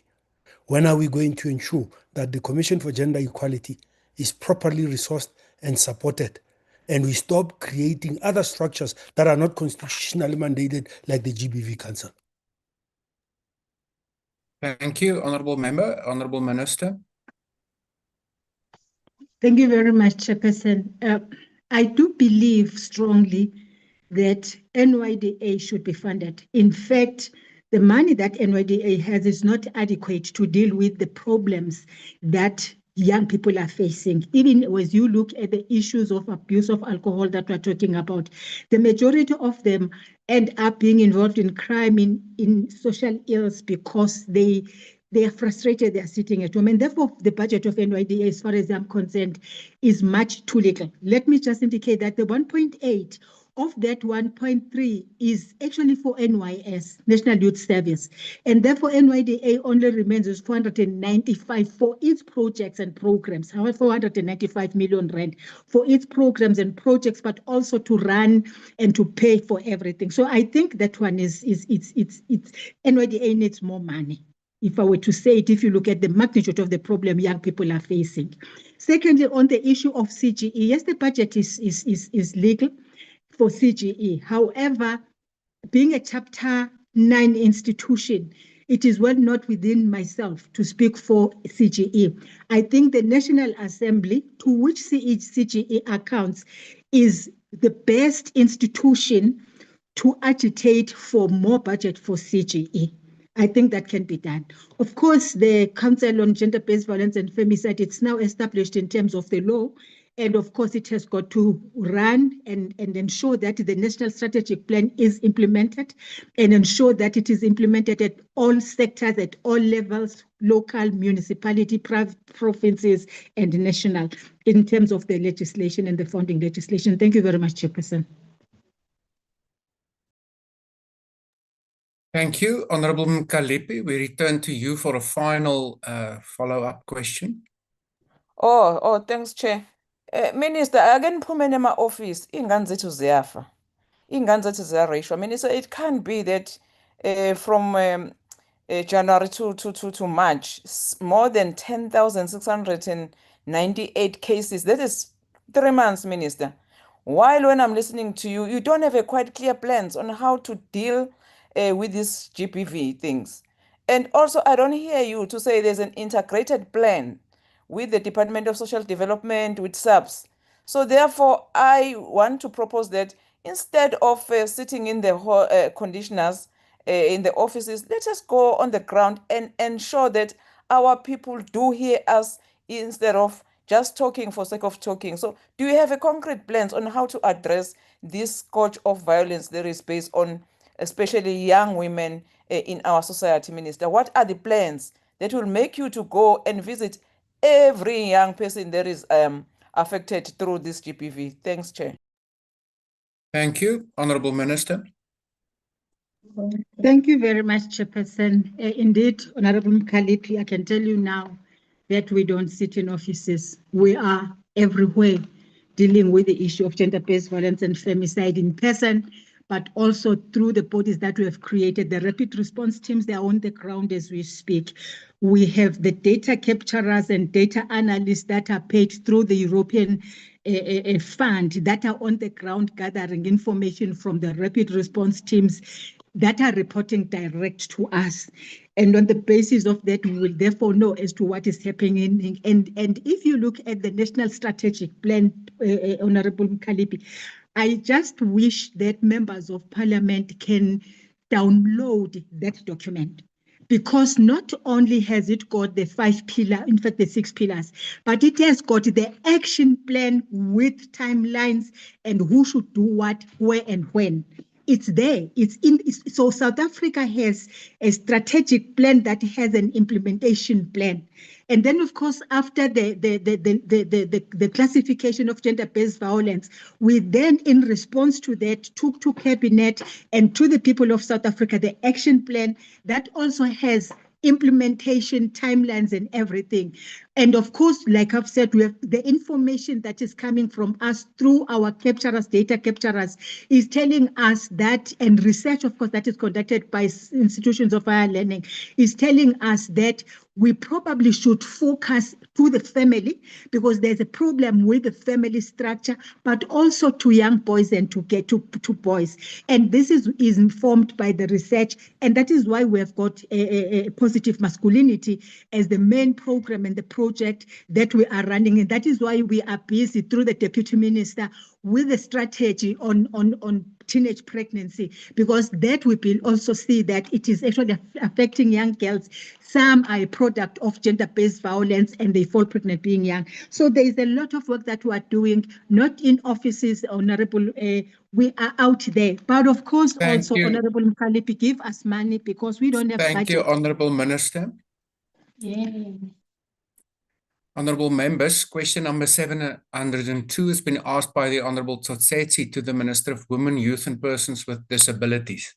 The question is, in advancing the constitutional rights of persons with disabilities, what concrete interventions has her department implemented to ensure that government preparations for the upcoming local government elections are fully accessible and inclusive for persons with disabilities?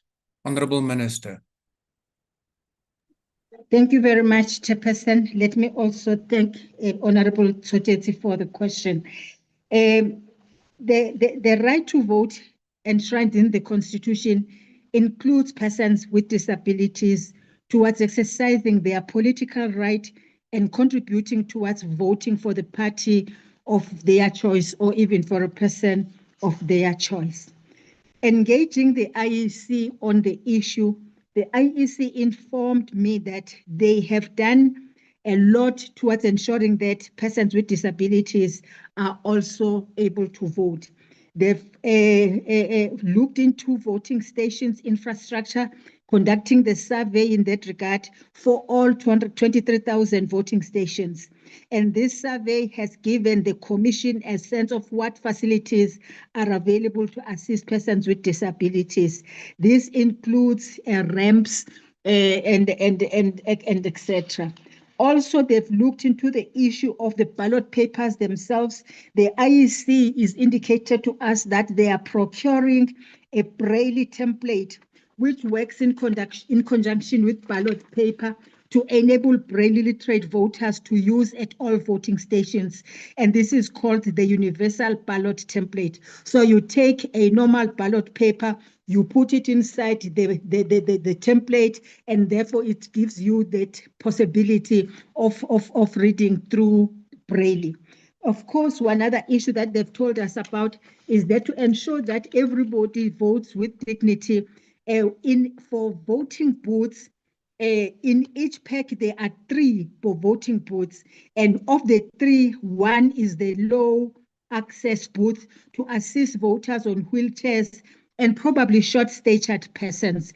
And in this way, persons with disabilities are afforded the right to exercise their vote with dignity, to vote for the persons and the organizations they want. Thank you very much, Chairperson. Thank you, Honourable Minister. Honourable Tsotsetsi, the first opportunity is yours, of course.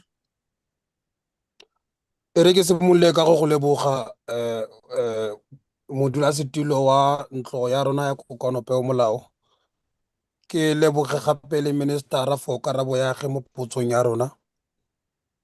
Now, also the minister detailed the current progress and roadmap for finalizing the draft protection and promotion of persons with disability bill, and also explain how this overarching framework will consolidate fragmented protections into an enforceable statutory mandate. Thank you, Chair. Thank you, Honourable Minister. Thank you very much, Honourable Chairperson, and thank you, Honourable Tsotsetsi, for the follow-up question. The department, in collaboration with the South African Law Reform Commission, commenced the process of developing the Disability Rights Bill in September 2020. The issue paper was completed and published in December 2020, and the issue paper recommended that an overarching legislation on disability rights should be developed in phase 1. And I must indicate that it's the first time in South Africa that we're going to have a legislation such as this one. It also recommended that sector-specific legislation should be developed through amendments of existing laws and promulgated or promulgation of new laws where applicable. After a country-wide consultation in 2021, a discussion paper was initiated with questions arising from the issue paper. And then, of course, the discussion paper was completed and consulted in 2024.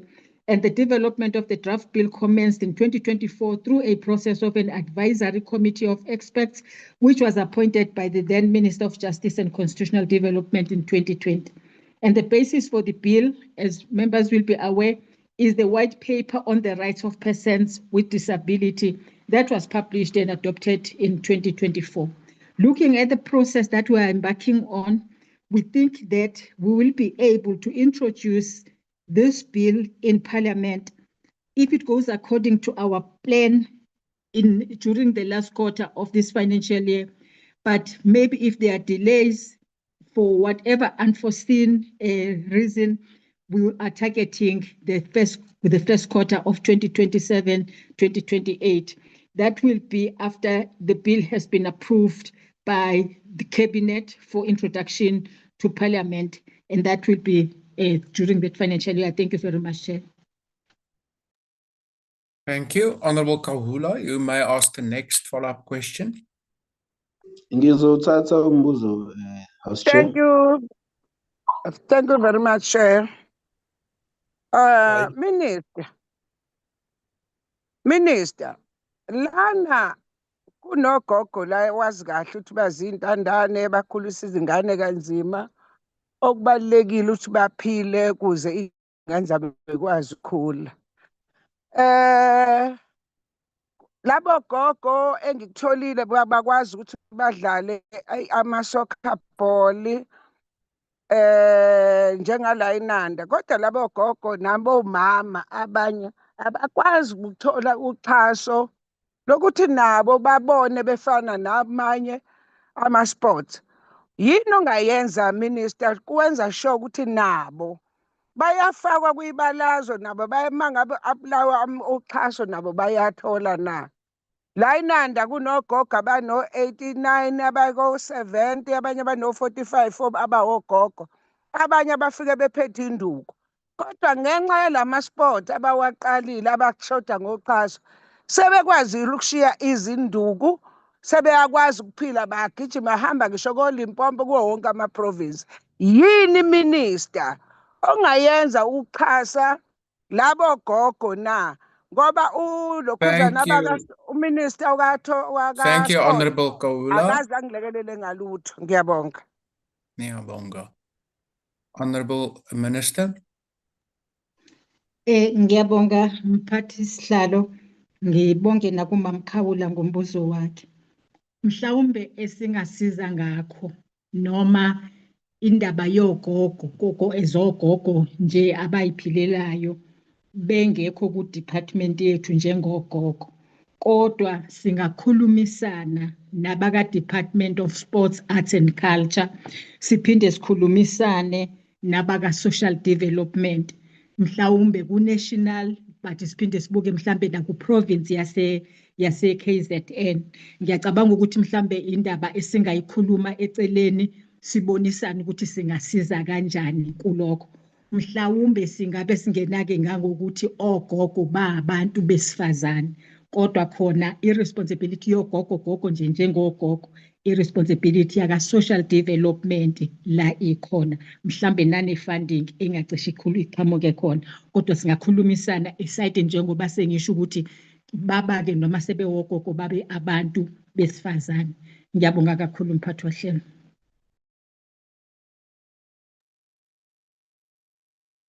Thank you, Honorable Minister. Honorable Dr. Maimani, the third supplementary question has been allocated to you. Thank you, Honorable Minister. Minister, in a recent community meeting I held, South Africans who are living with disability raised with me that to some extent, the question of accessing their right to vote isn't always just about physical infrastructure, be it ramps, etc. It's also about the assistance that people get when they go exercise their vote. Now, the IEC does a lot of work in this space. My question to you, Minister, is that is it not about time that given the constitutional imperative and the labor policy of employing a set number of people with disabilities in any work environment, is it not time that we mandate the IEC that for all the people who work, the electoral officers, a set percentage of them must be people with disabilities in order to physically assist people, not only those in wheelchairs or suffering, but with blindness, intellectual disability, and many other aspects, so that we are comprehensive in being able to afford that right to citizens and people living with disability. May I ask that we set a particular quotient, and will Minister investigate and ensure that that is in fact in practice when it goes to the IEC? Thank you very much, House Chairperson. Thank you, Honourable Member. Honourable Minister. Thank you very much, Honourable Chairperson, and thank you, Honourable Maimane, for the question. And I will agree with you in that even persons with disabilities can be employed by the IEC. There I agree fully with you, because there isn't anywhere in South Africa where you can say you can't find a person who can do a particular work because of the disability. There will always be somebody who can, with disability, who can perform. And therefore, the issue of employment equity, what you are actually saying to me is that, Minister, it should apply to IEC, and I fully agree with you on that one. I just want to say, maybe for many persons, members of parliament, it's not people living with disabilities or persons living with disabilities. It's persons with disabilities. It's just three words. Persons with disabilities, not people. Persons with disabilities. I'm saying this so that because we're members of parliament, we address them in a manner that makes persons with disabilities comfortable. So I fully agree with you, Honourable Maimane. In fact, as a matter of fact, it's a question that I will be asking IEC to say, of the people that you have employed, have you met the 5%, which is the target for the 2026-2027 financial year? And I agree with that view. Thank you very much, Chair. Thank you, Honourable Minister. Honourable van der Merwe, you have the next opportunity. Thank you very much, Honourable Horn, and thank you very much, the Honourable Minister. Honourable Minister, data suggests that as many as 90% of persons with disabilities in South Africa are unemployed, leaving many without a stable income or the resources needed to fully participate in public and democratic life. For example, the cost of transport to a voting station may be unaffordable for persons with disabilities with limited or no income, while limited access to data and smartphones can also make it difficult to locate polling stations and access information about political parties and candidates. Honourable Minister, what has your department done since you took office to ensure that all government departments comply with the minimum employment targets for persons with disabilities, and what mechanisms are in place to monitor compliance and hold to account departments that fail our persons with disabilities? Thank you. Thank you. Honourable Minister. Thank you very much, Honourable Chairperson, and thank you, Honourable van der Merwe, for the question. We have the National Development Plan that sets a target of 7% employment equity for persons with disabilities by 2030. Cabinet took a decision that in order for us to achieve the target, we'll be increasing the percentage year on year. Last year we were at 4%, and therefore 2026-2027 we were at 5%. And we monitor departments whether they are achieving this. Realizing that there are departments that are doing well, including our department that already even by last year we're at 5%, we're at 5% even now, followed by the Department of Tourism, followed by the Department of Trade and Industry, followed by the Department of Small Business Development, and of course others that are still around 3%. We then approached the Department of Public Service and Administration, requesting the Minister that we issue a circular to public service for them to compel them to actually ensure that they employ persons with disabilities and they comply with the 5% for this financial year. Of course, the Minister wanted to have it in ministerial order. which he told us that it carries more weight than maybe the circular. But we ended up, because it was taking time, we ended up issuing a circular to all departments of government in South Africa in the public service that they have to reach the 5%, and next year will be at 6%, so that by 2030 we'll be at 6%. So that has actually been done in the public service. We are supposed to extend to public administration, that is to state-owned companies, to private sector, but also to assist the support employment enterprises that are owned by the state that can only appoint and employ persons with disabilities if government departments can just procure from those entities. The Minister of Finance in the meeting also agreed to reduce the requirements for competition, etc. So we are trying everything possible to ensure that young persons with disabilities are employable and they find jobs. Thank you very much, Chair. Thank you. Honorable Tsetse, we return to you for a final follow-up. Thank you very much, House Chair. Again, it's Honorable Tsoteti. And now, Minister, let's go back to the Promotion and Protection Bill. Are there any specific targets, monitoring mechanisms, and accountability measures which will ensure that the rights and accessibility guarantees contained in the bill are translated into practical outcomes, particularly as it relates to service delivery for the rights for the people, persons with disability? Thank you. Thank you, Honorable Minister. No, thank you very much, Chairperson.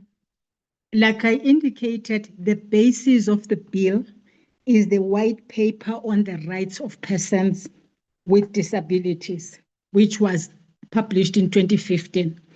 But also it is the United Nations Convention on the Rights of Persons with Disabilities. It's the protocol that we have also ratified on persons with disabilities in the continent. And if you look at those, they actually are very clear on what should happen. Whether you speak about persons with disabilities on health issues, whether you speak about persons with disabilities on education issues, whether you speak about, so on everything, it is in the white paper. And therefore, yes, indeed, we believe that the bill will be able to enforce, because what we have right now is a policy. But what we want to now do is to ensure that that policy is enforceable, because through the bill and the act, if Parliament processes that act, will therefore have something that will be able to enforce everybody to do, unlike the policy that people, even if they don't comply, but probably you can't take them to any court to say you have breached the act. But in the case of the enforceable policy, which is the act, then we'll be able to take people to court if they don't comply.